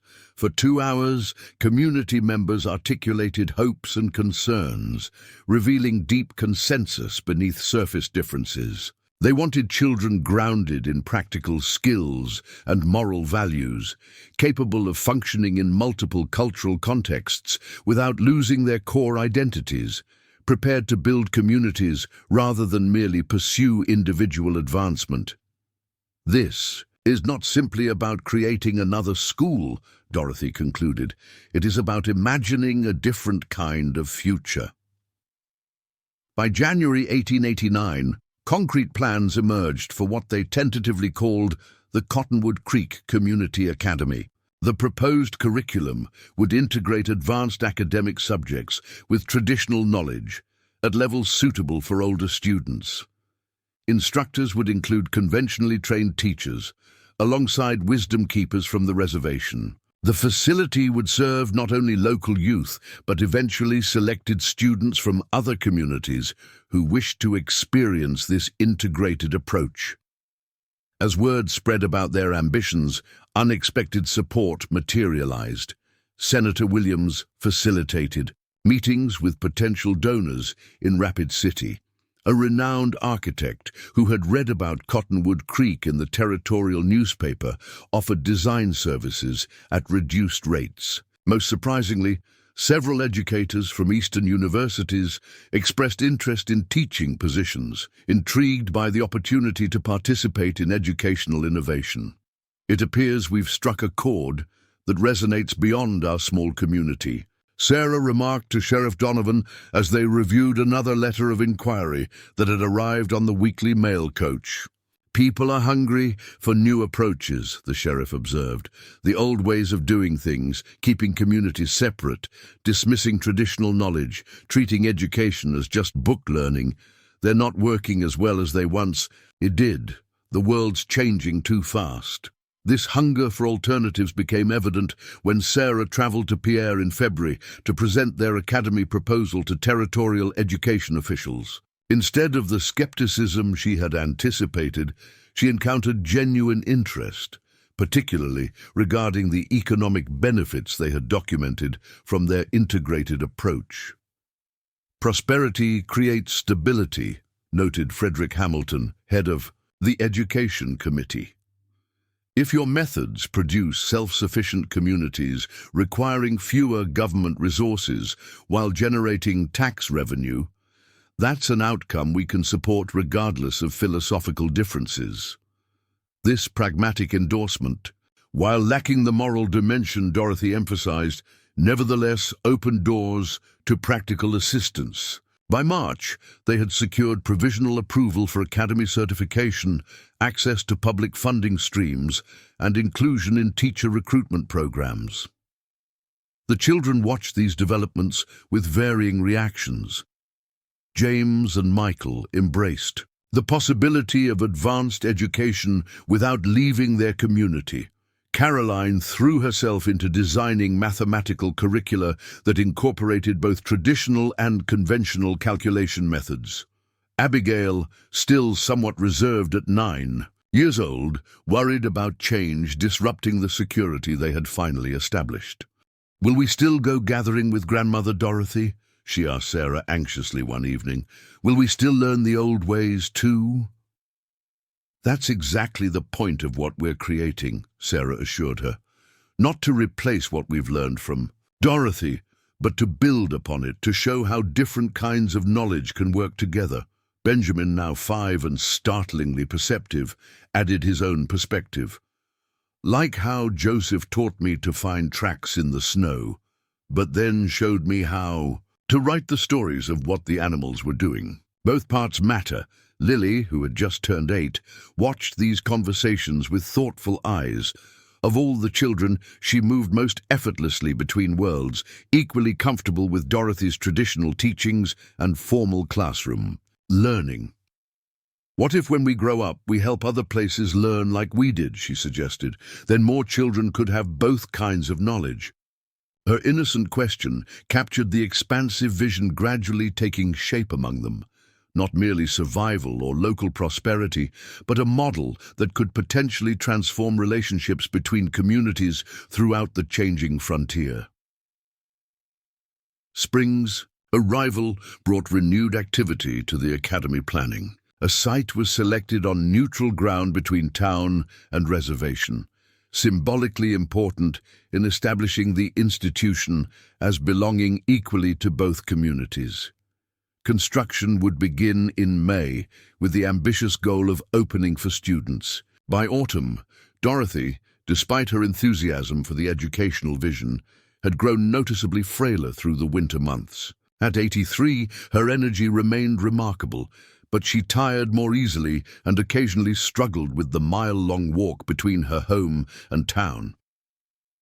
"You should move closer," Sarah suggested one afternoon in early April as they sat in the Mitchell Garden planning the expanded medicinal section. "We have room now in the new addition. The children would be overjoyed to have you with us." Dorothy considered the offer with characteristic thoroughness. "For my people, elders remain, independent until they join the ancestors. But perhaps wisdom means recognizing when traditions should bend before necessity." She smiled faintly. "And I would enjoy evening stories with the children without worrying about the walk home in darkness." This practical compromise, maintaining Dorothy's dignity while acknowledging physical limitations, exemplified the balanced approach that had become Cottonwood Creek's hallmark. By month's end, Dorothy had moved into a sunny room in the Mitchell home's new wing, bringing her most treasured possessions, while Joseph and his family maintained her original dwelling on reservation land. The arrangement soon proved its value. Beyond convenience, Dorothy's constant presence allowed for deeper knowledge transmission to the children, while Sarah's nursing skills became increasingly important as the elderly woman occasionally suffered from respiratory difficulties. More significantly, Their day-to-day partnership provided a living example of cross-cultural cooperation that visitors could observe directly. Seeing you two interact, consulting each other, respectfully disagreeing sometimes, finding solutions together makes the abstract concept concrete, observed Professor Lawrence Carter from Dartmouth College, who had traveled to Cottonwood Creek to evaluate the Academy proposal for potential Eastern funding. Throughout May, as ground was broken for the Academy buildings, Sarah divided her attention between teaching duties, construction oversight, and ensuring Dorothy received proper care during a persistent spring cold. The children demonstrated remarkable maturity, taking on additional responsibilities without complaint. James supervised younger children at construction observation points. Michael applied his woodworking skills to creating classroom models. Based on the architect's designs, Caroline maintained meticulous financial records for both household and academy accounts. "They've grown beyond their years," Principal Wilson remarked one afternoon, watching the Mitchell children lead their classmates in organizing an end-of-term exhibition for academy visitors. Particularly notable given their traumatic early experiences.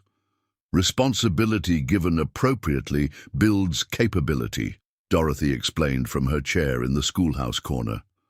Though physically diminished, her mental acuity remained undiminished.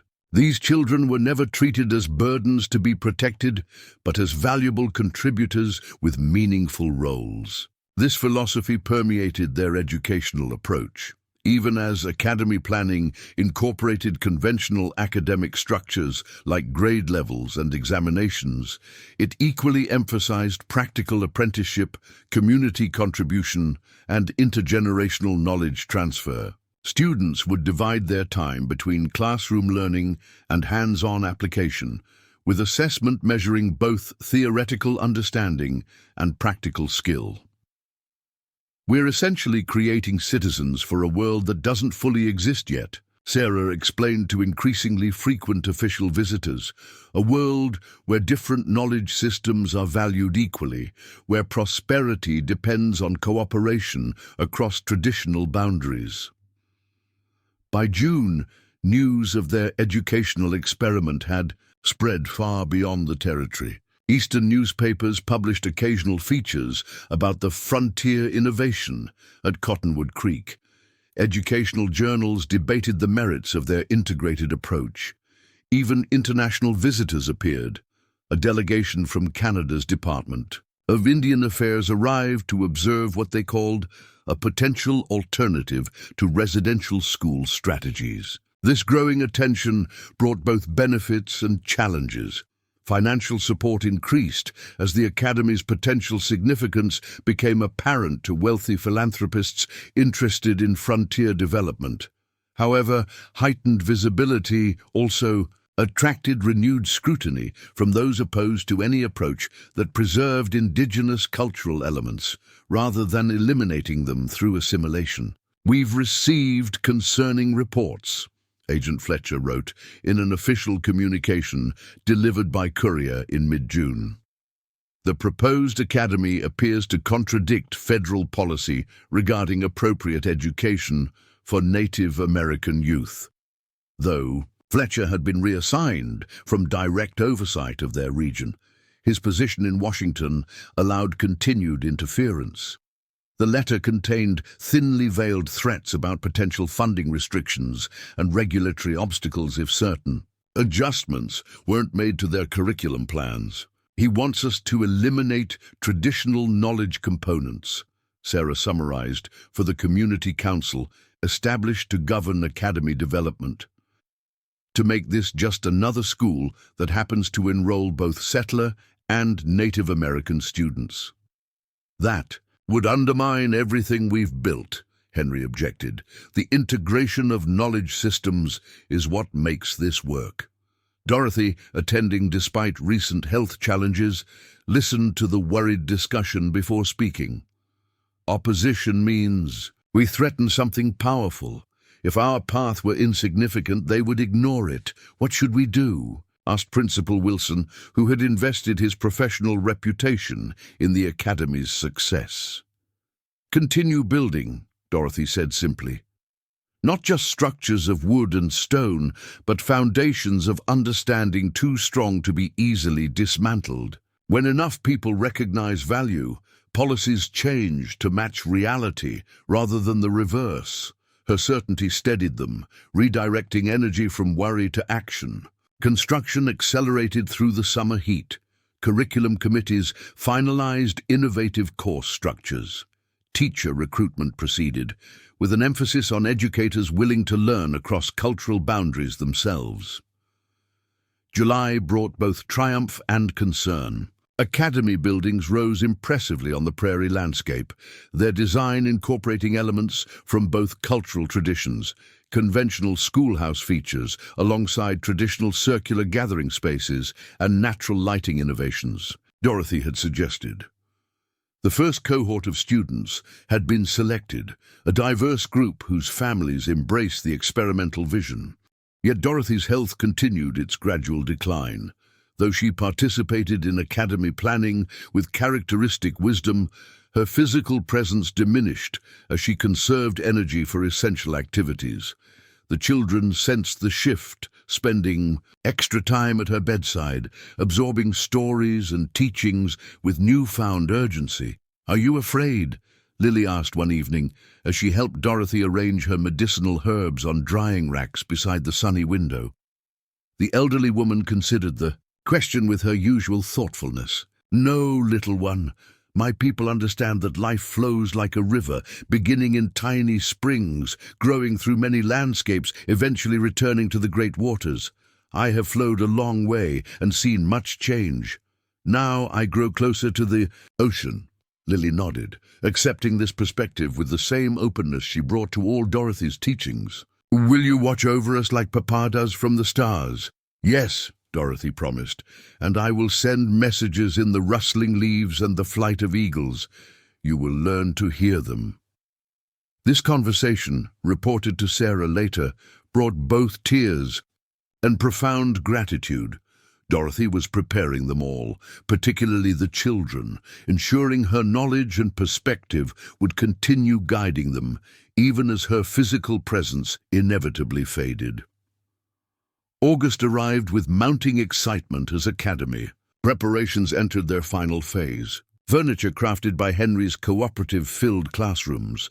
Textbooks ordered from Eastern publishers arrived alongside locally created materials, documenting traditional knowledge. Teachers began arriving, establishing themselves in the community before classes commenced.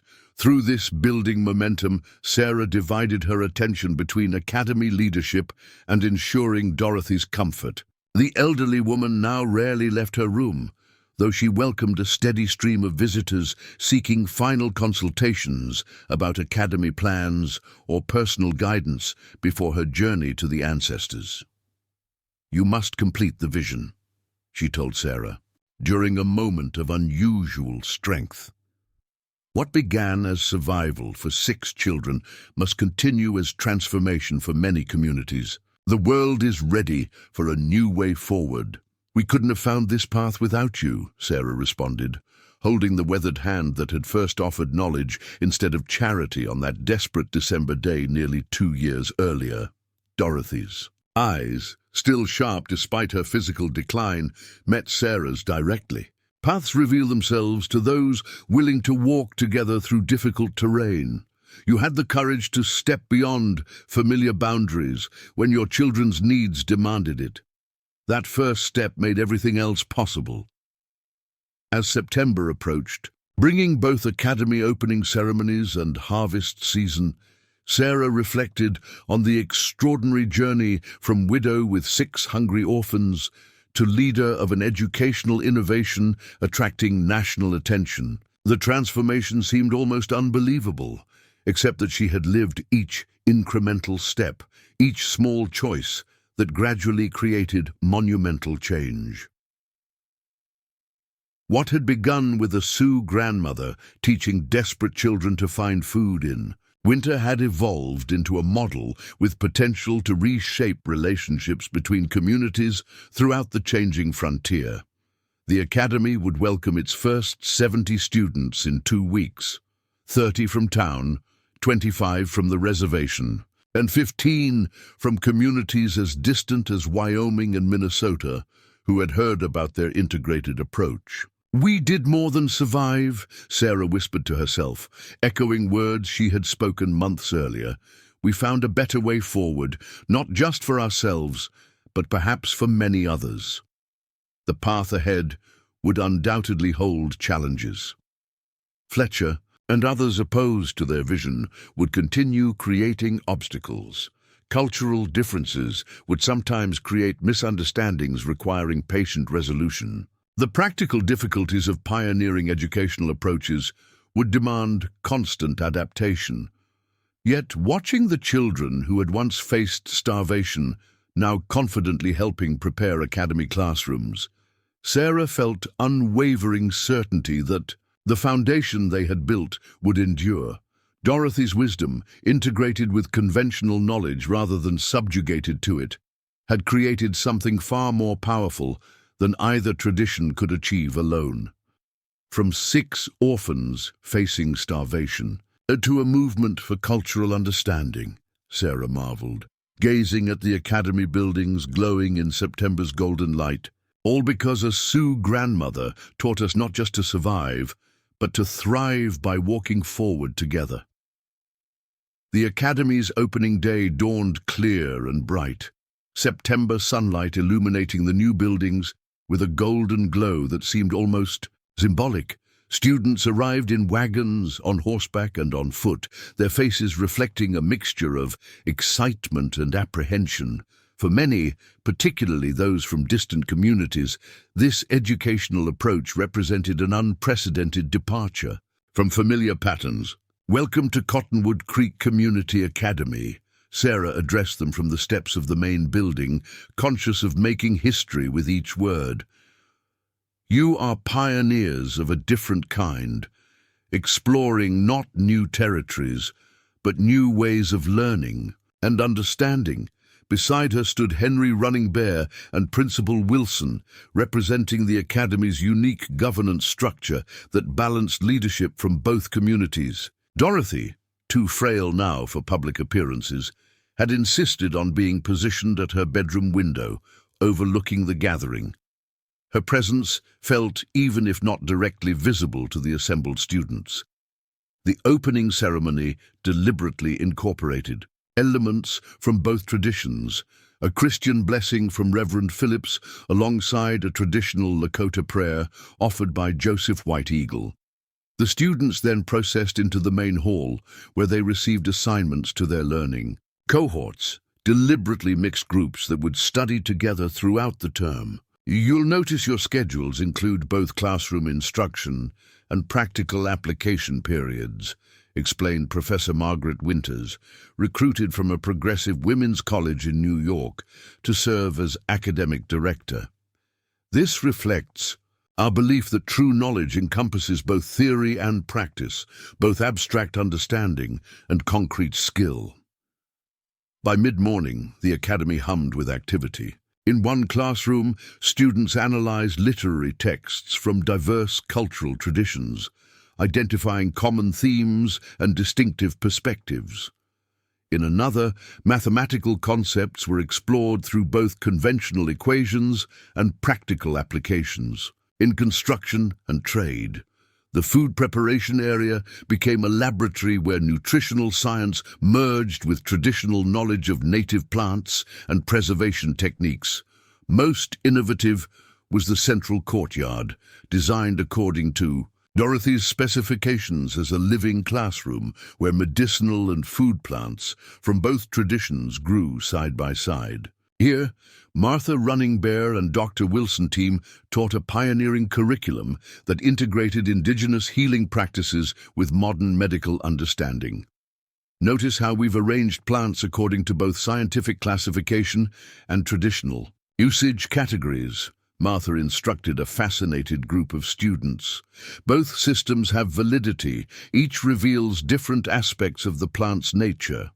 Throughout that first day, Sarah divided her attention between administrative responsibilities and observation of this dream taking physical form. The Mitchell children, now officially academy students themselves, moved through the new environment with confidence born of their unique journey.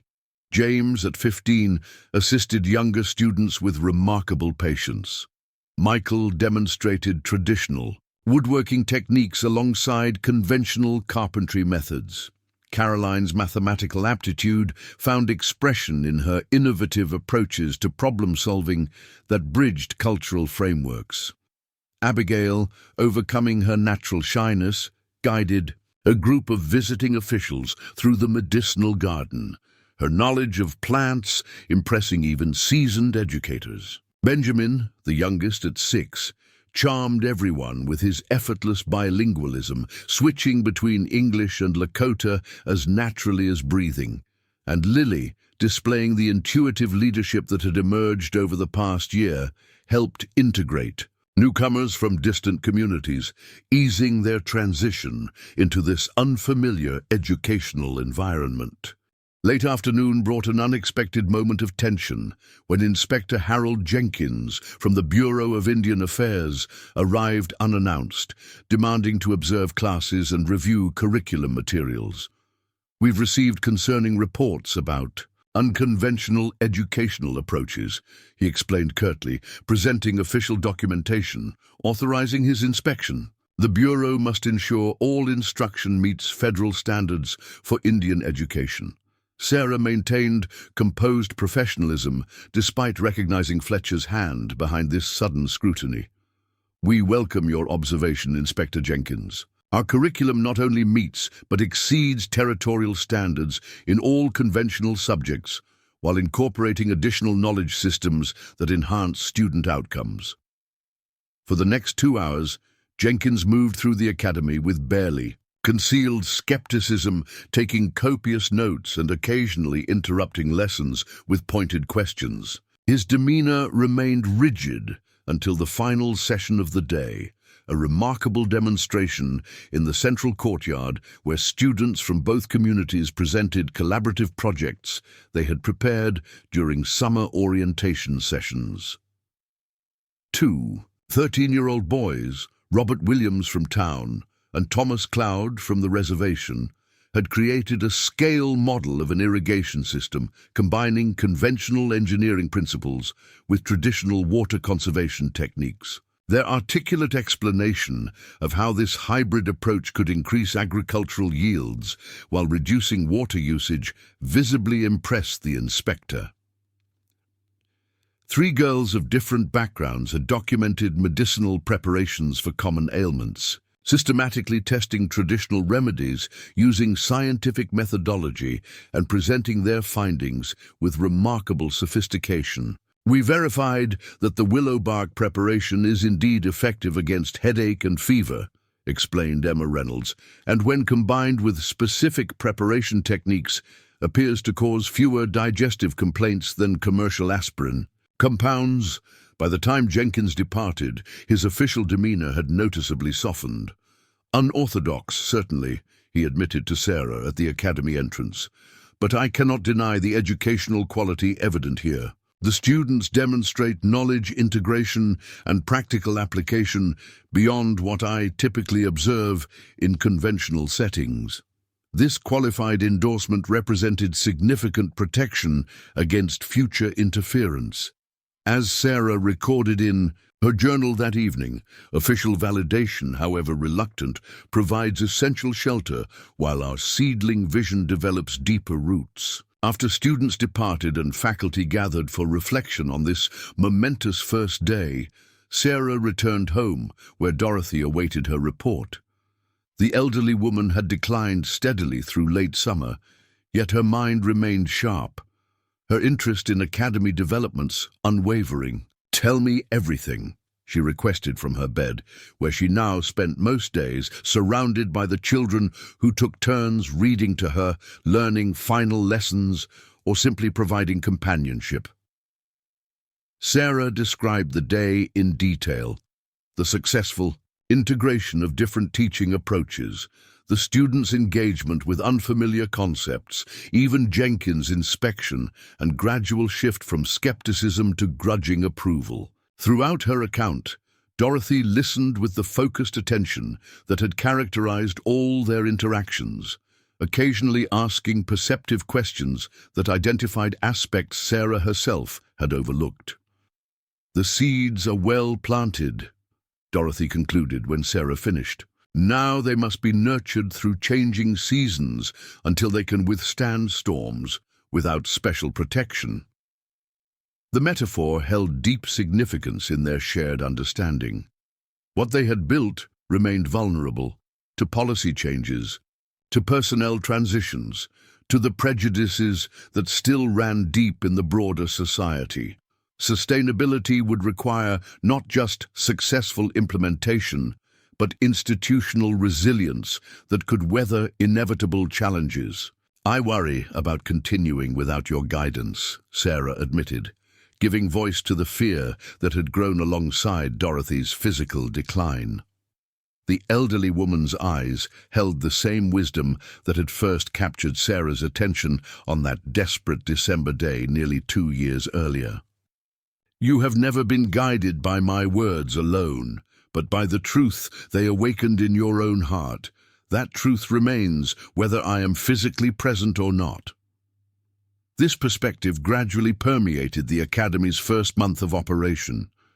As Dorothy's strength diminished, the educational vision they had jointly created gained independent momentum.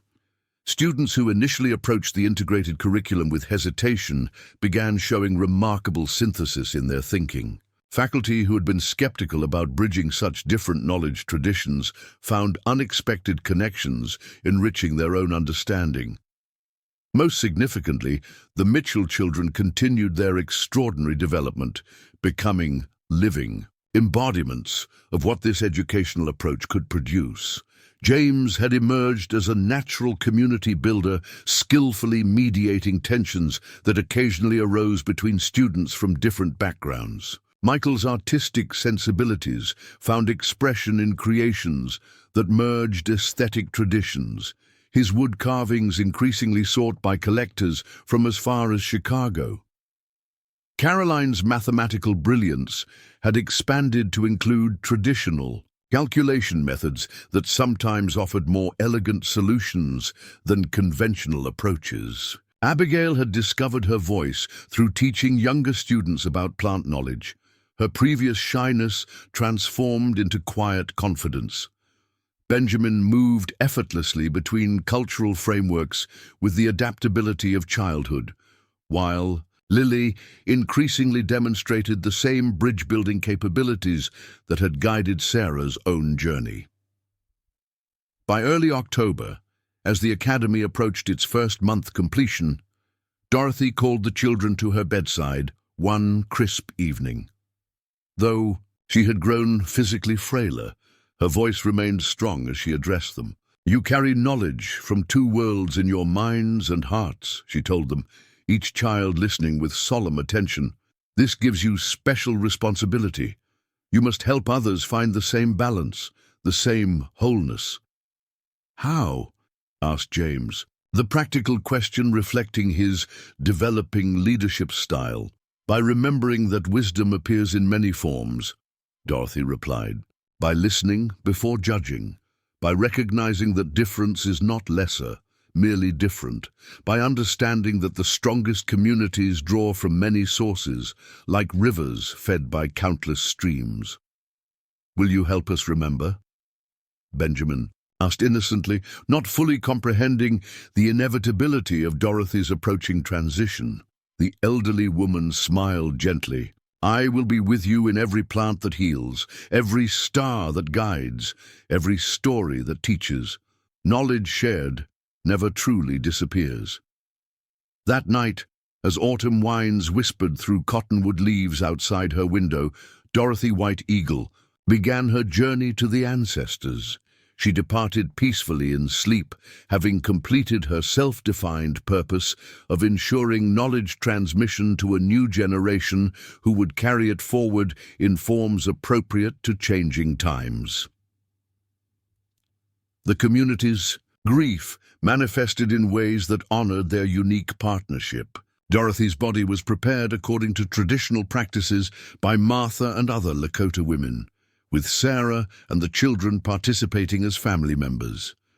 The funeral incorporated elements from both spiritual traditions, with Reverend Phillips and Joseph White Eagle leading alternate portions of the ceremony. Most significantly, at the academy that Dorothy had helped envision but never physically entered, students and faculty created a memorial garden surrounding a central stone inscribed with words from both traditions. The Lakota inscription spoke of wisdom flowing like water through generations. The English quoted proverbs, "Wisdom has built her house. She has set up its 7 pillars." For the Mitchell family, Dorothy's passing created both sorrow and deeper commitment to the path she had helped them discover. Sarah found herself reflecting on their extraordinary journey as she sat beside the newly turned earth of Dorothy's grave, the autumn prairie stretching golden in all directions. "When you appeared on my porch that December day," she whispered, "I thought you were simply offering food knowledge to help 6 hungry children survive winter. I never imagined you were actually teaching us a new way to build community across boundaries that seemed impermeable." The weeks following Dorothy's death brought unexpected developments. Newspapers throughout the territory published detailed accounts of her life and the transformative partnership she had helped create. Letters arrived from communities facing similar challenges, seeking guidance on establishing cooperative relationships across cultural divides. Governor Harrison issued a formal commendation recognizing her contributions to territorial development through innovative educational and economic models. Most surprisingly, Agent Fletcher's superior in Washington requested comprehensive documentation of the Cottonwood Creek approach, indicating potential policy reconsideration based on their demonstrated outcomes. While certain aspects remained controversial, the official letter stated, economic self-sufficiency and educational achievement metrics cannot be ignored when evaluating programmatic success. Dorothy would appreciate the pragmatism, Sarah remarked to Senator Williams, who had delivered this communication personally. She always said, change comes through practical results more than philosophical arguments. The senator nodded thoughtfully. Her wisdom extended beyond her community to offering a potential model for the entire frontier. Few individuals leave such consequential legacies.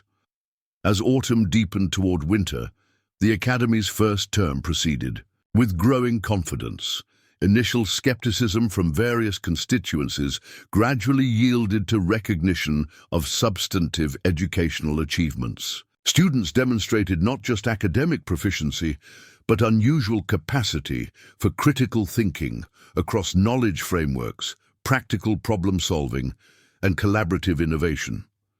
They're developing capabilities I've never observed in conventional settings, Professor Winters confided to Sarah during their weekly administrative meeting. The ability to evaluate situations from multiple perspectives, to recognize valid insights from different knowledge traditions, to synthesize rather than merely choose between competing viewpoints. These are sophisticated cognitive skills, usually associated with advanced education. This assessment validated the core premise underlying their educational experiment, that integration of knowledge systems produced more capable thinkers than exclusive reliance on either tradition alone. As documented outcomes accumulated, external opposition diminished proportionally. Even religious leaders who had initially feared cultural contamination acknowledged the moral development evident among Academy students. They demonstrate unusual capacity for ethical reasoning, Reverend Phillips observed, after leading a comparative religion seminar.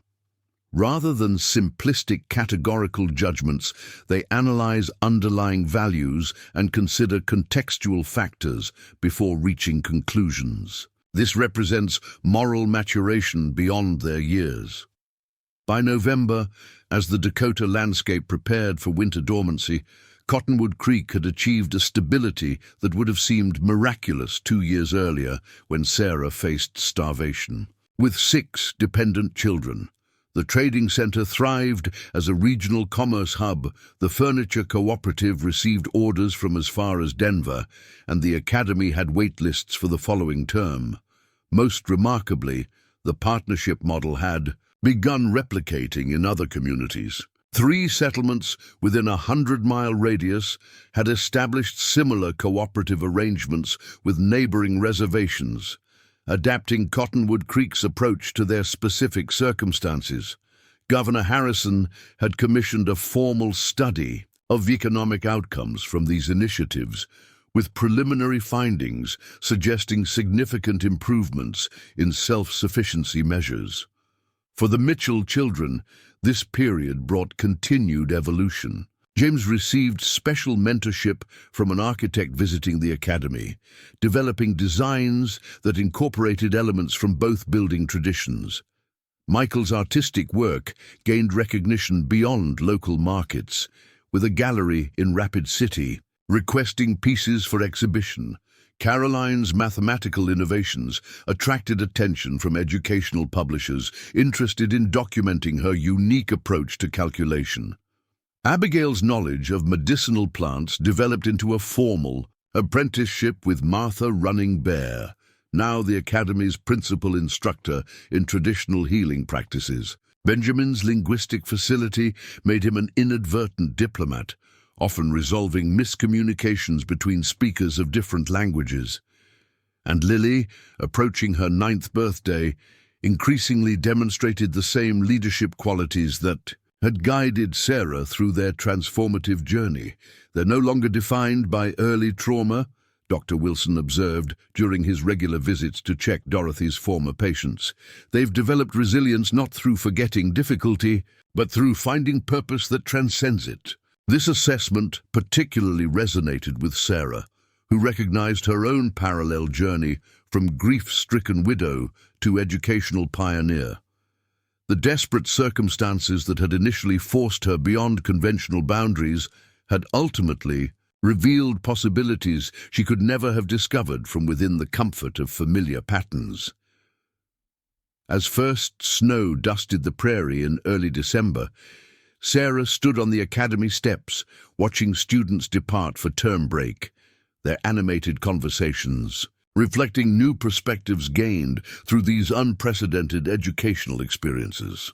Faculty gathered nearby, discussing curriculum refinements for the coming term based on insights from their initial implementation. "We've survived our first term without Dorothy's physical presence," Henry noted, joining Sarah as the last wagon disappeared down the road toward town. "Though her influence remains evident in everything we do, I still find myself mentally composing questions to ask her," Sarah admitted, then realizing I've absorbed enough of her perspective to anticipate her likely responses. "That is how wisdom tradition continues," Henry replied. "Not through perfect preservation of past forms, but through living transmission that allows appropriate evolution." This perspective brought Sarah profound comfort as she prepared for the Mitchell family's first Christmas without either Thomas or Dorothy physically present. Though absence created inevitable sadness, their influence permeated every aspect of the family's new reality, from the economically secure household to the children's remarkable development to the academy that represented their shared legacy. On Christmas Eve, as the family gathered in their expanded home, surrounded by abundant evidence of their transformed circumstances, Sarah invited each child to share memories of both Thomas and Dorothy, weaving together strands of their distinctive influences into the family's evolving identity. Papa taught me that healing comes in many forms, Lily offered thoughtfully, and Grandmother Dorothy showed me that knowledge is the most powerful medicine. Dad believed everyone deserved care regardless of background, James added. Grandmother Dorothy showed us how different backgrounds offer valuable perspectives.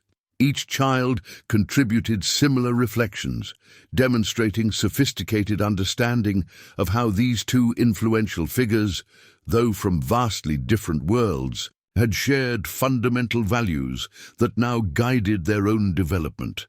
As Sarah listened, she marveled at the journey from that desperate December when she had knelt in an empty church, praying for any solution to feed 6 hungry children.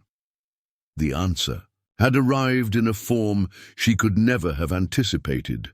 An elderly Sioux woman offering not charity but partnership, not temporary relief but transformative knowledge. We began simply trying to survive, she reflected silently, watching the children who had once faced starvation, now thriving in ways beyond mere physical nourishment.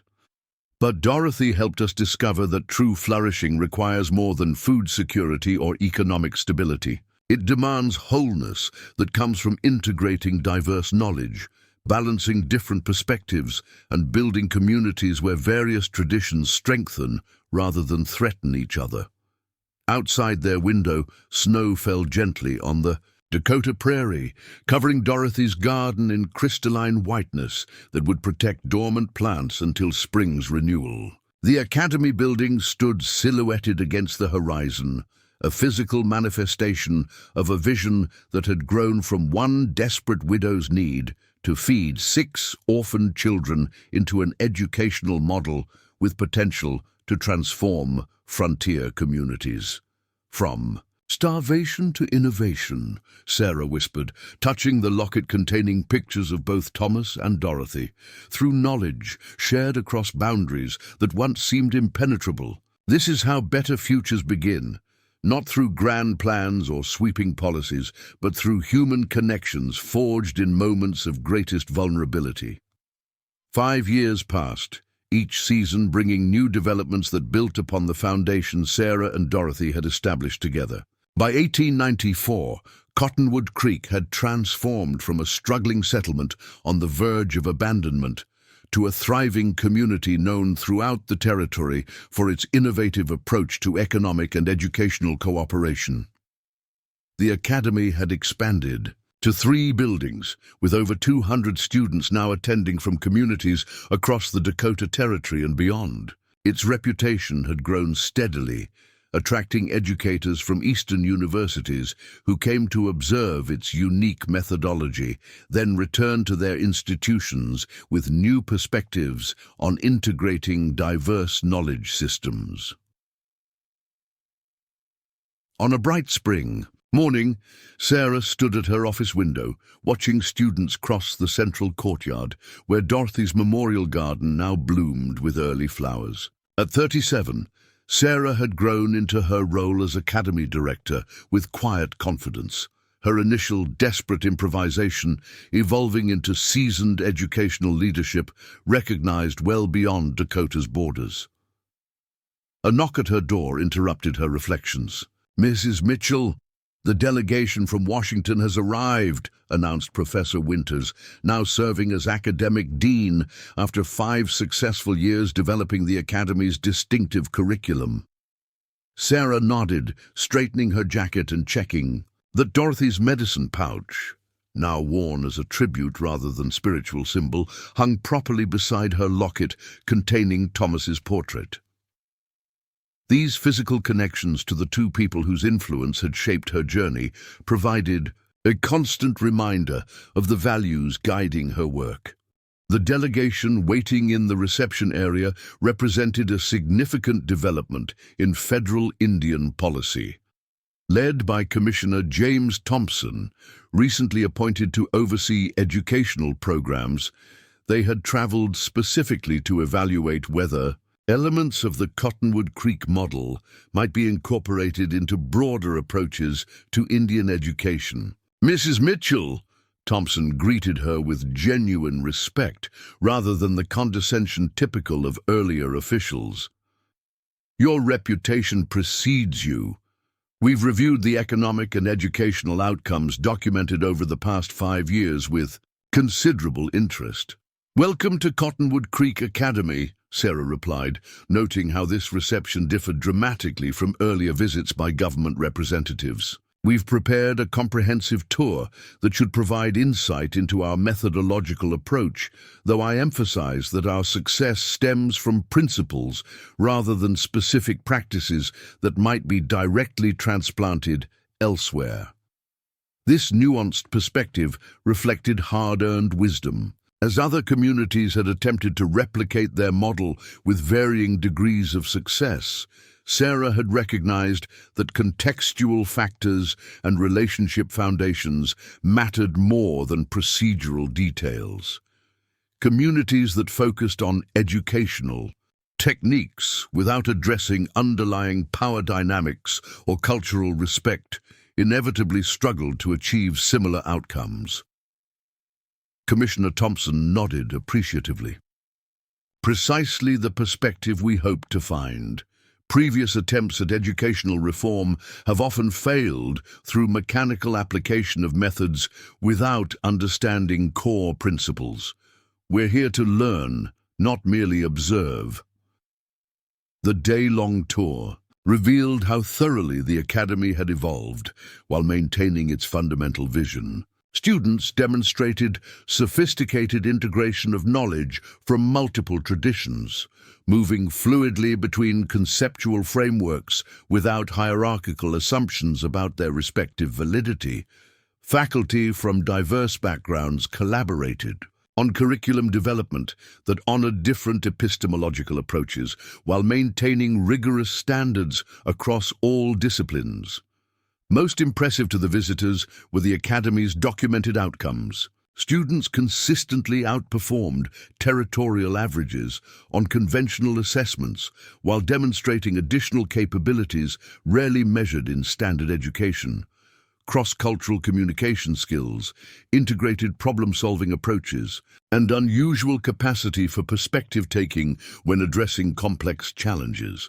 The economic impact data is particularly compelling, noted Elizabeth Crawford, the delegation's research director, during their midday discussion. Communities implementing versions of your cooperative model show significantly improved self-sufficiency metrics compared to those maintaining traditional separation between settlement and reservation economies. Economic integration provides immediate practical benefits that help overcome initial resistance, Sarah explained. When livelihoods improve for all participants, philosophical objections tend to diminish in urgency. This pragmatic approach had characterized their expansion beyond Cottonwood Creek. Rather than promoting ideological arguments about cultural equality, they demonstrated concrete advantages of cooperative arrangements, increased market access for reservation producers, enhanced product diversity for settlements, knowledge exchange that improved resource management, and combined expertise that generated innovative solutions to regional challenges. As afternoon shadows lengthened across the Academy grounds, Commissioner Thompson requested time to meet the Mitchell children, whose extraordinary development had featured prominently in reports about the Academy's impact.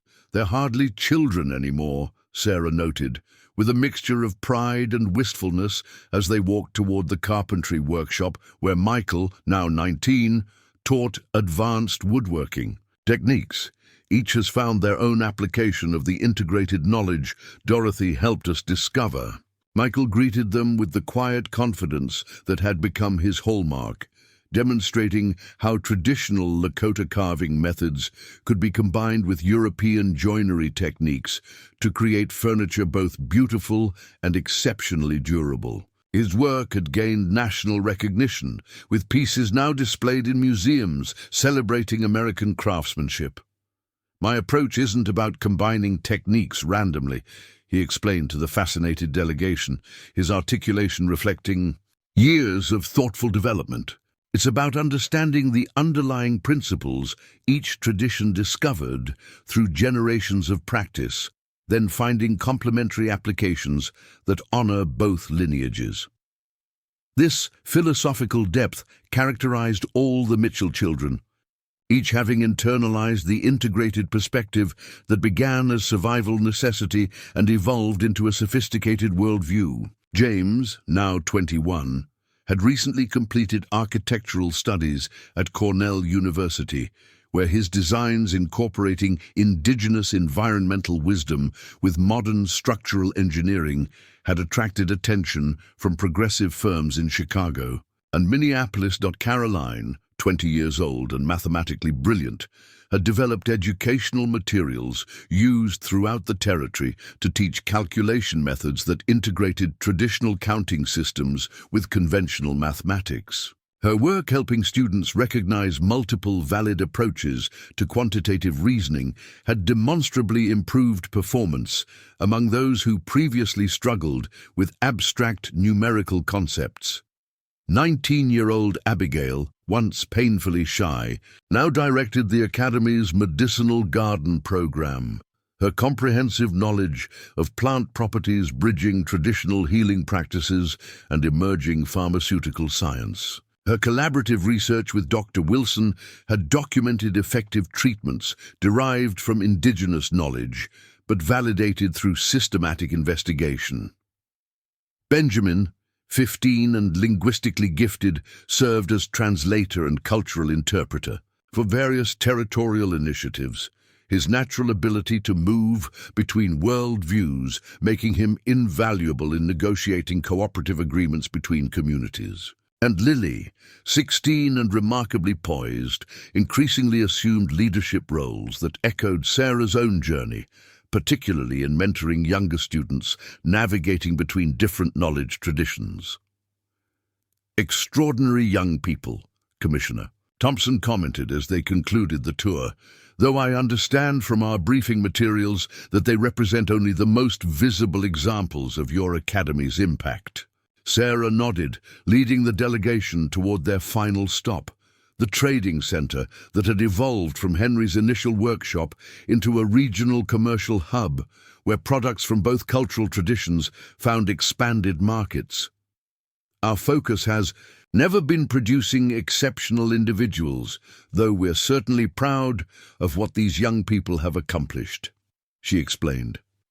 "Our true measure of success is creating communities where cooperation across traditional boundaries becomes normal practice rather than remarkable exception." This philosophy permeated the expanded trading center, where business arrangements now extended far beyond Cottonwood Creek.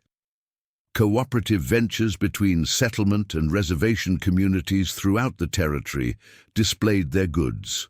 Furniture combining different woodworking traditions, textiles merging European patterns with indigenous design elements, food products incorporating ingredients and preservation techniques from both culinary heritages. Most significant was the management structure Henry had developed: shared leadership that ensured equitable decision-making and profit distribution rather than exploitative extraction of either labor or cultural knowledge. This economic foundation had proven as important as educational innovation in creating sustainable partnerships across previously rigid boundaries. The economic and educational components reinforce each other, Sarah noted as they observed the bustling commercial activity.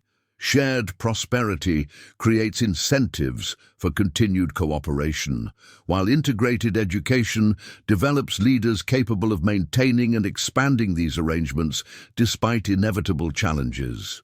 As sunset approached, concluding the delegation's official visit, Commissioner Thompson requested a private conversation with Sarah before their departure. They walked together toward Dorothy's memorial garden, now mature with established plants, arranged according to both traditional usage categories and conventional botanical classification. "I'll be direct, Mrs. Mitchell," Thompson began once they were seated on a bench beneath a flowering plum tree. What you've accomplished here represents a potential third path between policies that have dominated Indian affairs for decades. Forced assimilation on one hand versus isolated reservation development on the other. Your integrated approach demonstrates possibilities few policymakers have seriously considered. Sarah listened carefully, recognizing the potential significance of this conversation while remaining realistic about institutional resistance to fundamental change. I'm under no illusion that Washington will suddenly embrace our model wholesale. Thompson continued, there are powerful interests invested in current approaches, philosophical objections from various quarters, and practical challenges in scaling individualized community partnerships to national policy. We've never advocated universal application of specific practices, Sarah reminded him. Different communities require approaches tailored to their particular circumstances and relationships. What might be transferable are core principles: mutual respect, knowledge integration, economic cooperation, and leadership development that balances cultural preservation with adaptive innovation. Thompson nodded appreciatively. Precisely, which brings me to my proposal. The department is establishing a small experimental division to develop alternative approaches to Indian education and economic development. We would like you to serve as special advisor, helping design pilot programs based on principles demonstrated here while adapted to different regional contexts.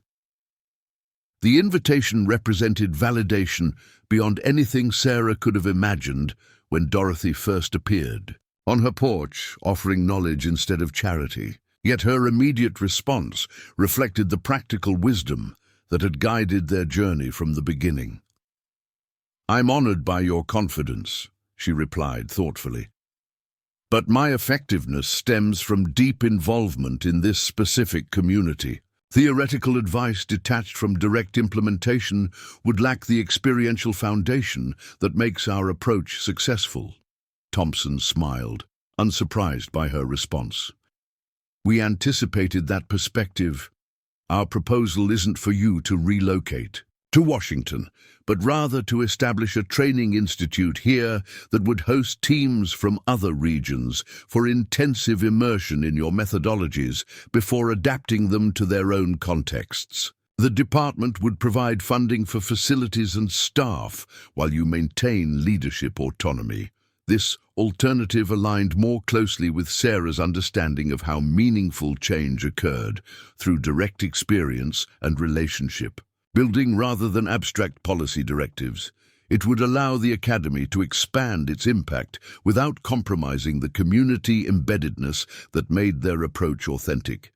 That possibility deserves serious consideration, she acknowledged, though I would need to consult with our Governance Council before providing a definitive response.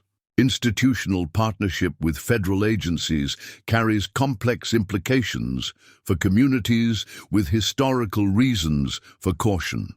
Thompson's respectful acceptance of this boundary reflected how dramatically attitudes had shifted since their early encounters with government representatives. Of course, we're prepared to engage in thorough consultation with all stakeholders.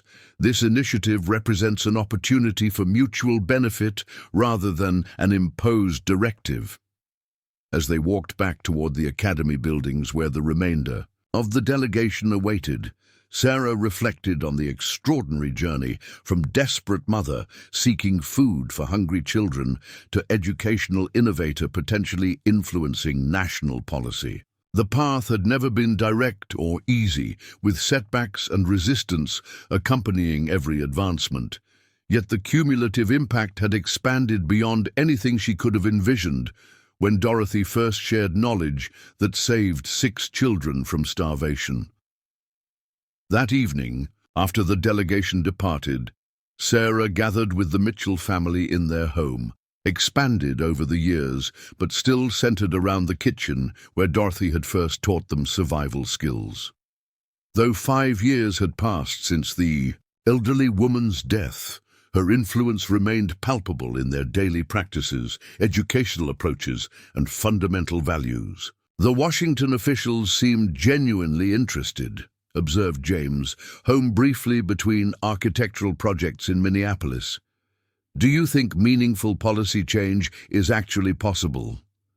Sarah considered the question with the measured perspective. That experience had taught her, change rarely comes all at once or exactly as we envision it. But when enough communities demonstrate viable alternatives, even entrenched systems eventually respond. Dorothy understood this. She focused on planting seeds and nurturing growth rather than demanding immediate transformation. She always said wisdom requires patience, Lily recalled, her voice carrying the same quiet certainty that had characterized Dorothy's teachings. That meaningful change grows from relationships, not regulations.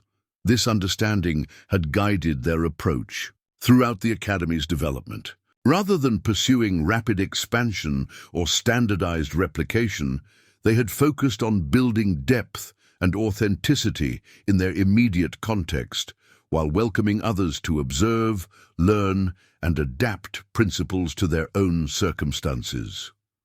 Whatever arrangement develops with Washington, Sarah concluded, our primary commitment remains to this community and the vision we've developed together.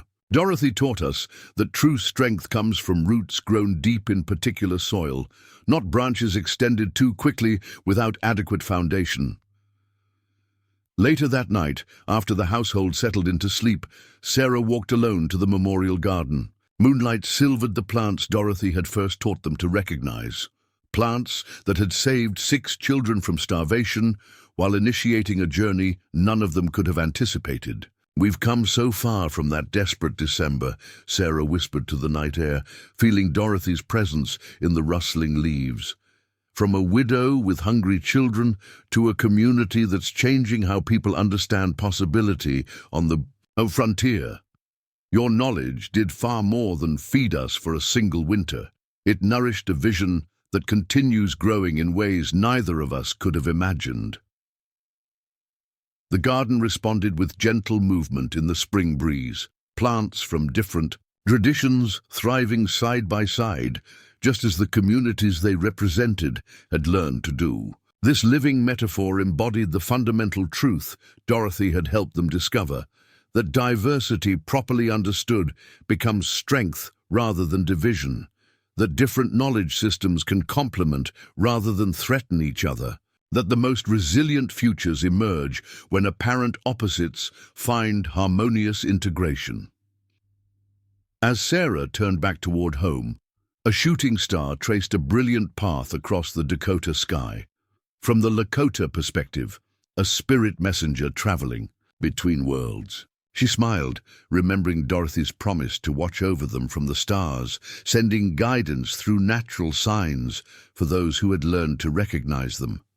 Thank you, she whispered to the fading light trail, for teaching a desperate widow with 6 orphans not just how to survive, but how to create something that might help many communities find their way forward together.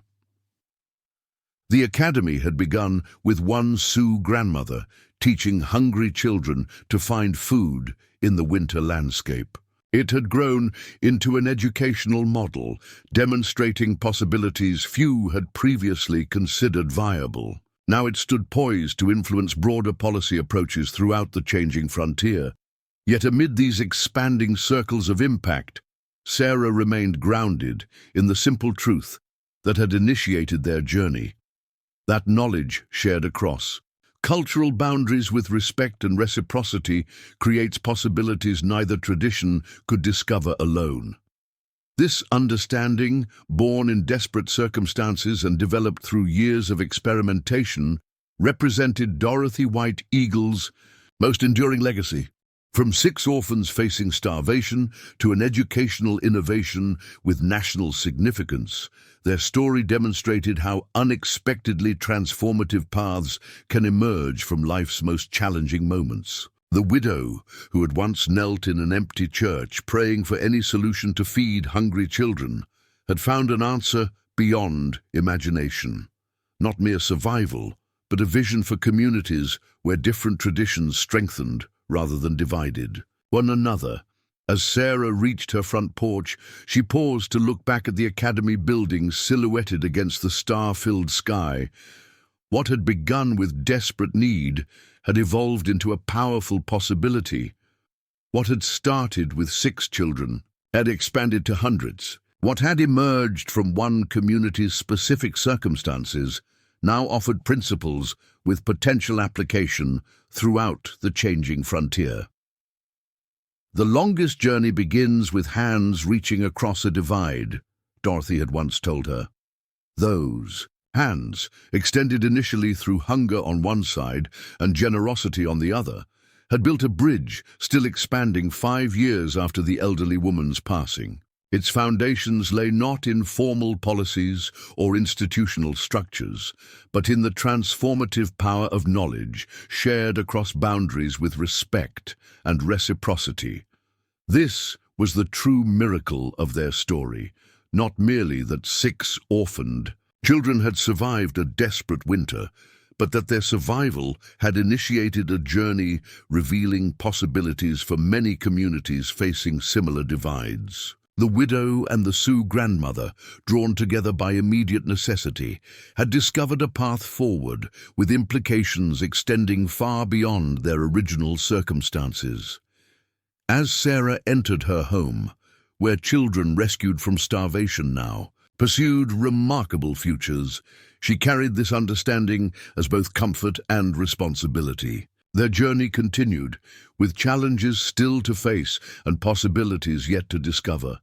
But the foundation Dorothy had helped them build, knowledge integrated across cultural boundaries, communities strengthened through cooperation rather than division, would sustain them through whatever lay ahead, from a widow with 6 orphans to starve, to an educational pioneer transforming frontier communities. Sarah Mitchell's journey had been anything but linear or predictable. Yet in retrospect, each step seemed remarkably coherent, guided by principles Dorothy had introduced during those first desperate lessons in winter survival. The Sioux grandmother had taught them far more than finding food in snow-covered landscape. She had shown them how different knowledge systems could complement rather than threaten each other, how apparent opposites might find harmonious integration, how the most resilient communities draw strength from diversity rather than enforced uniformity. These insights, born in crisis and developed through years of practical application, now offered wisdom increasingly relevant throughout the changing frontier. What began with a widow and 6 orphans facing starvation had evolved into a vision with potential to transform relationships between communities long divided by cultural boundaries and historical misunderstandings. As Sarah closed her door on the starlit Dakota night, she carried forward Dorothy's ultimate legacy, not merely specific practices or educational techniques, but a foundational understanding that true flourishing emerges when knowledge flows respectfully across boundaries that once seemed impermeable. This was the miracle that had saved 6 hungry children and ultimately offered hope to countless communities seeking new paths forward together. Up next, you've got 2 more standout stories right on your screen. If this one hits the mark, you won't want to pass these up. Just click and check them out. And don't forget to subscribe and turn on the notification bell so you don't miss any upload from us.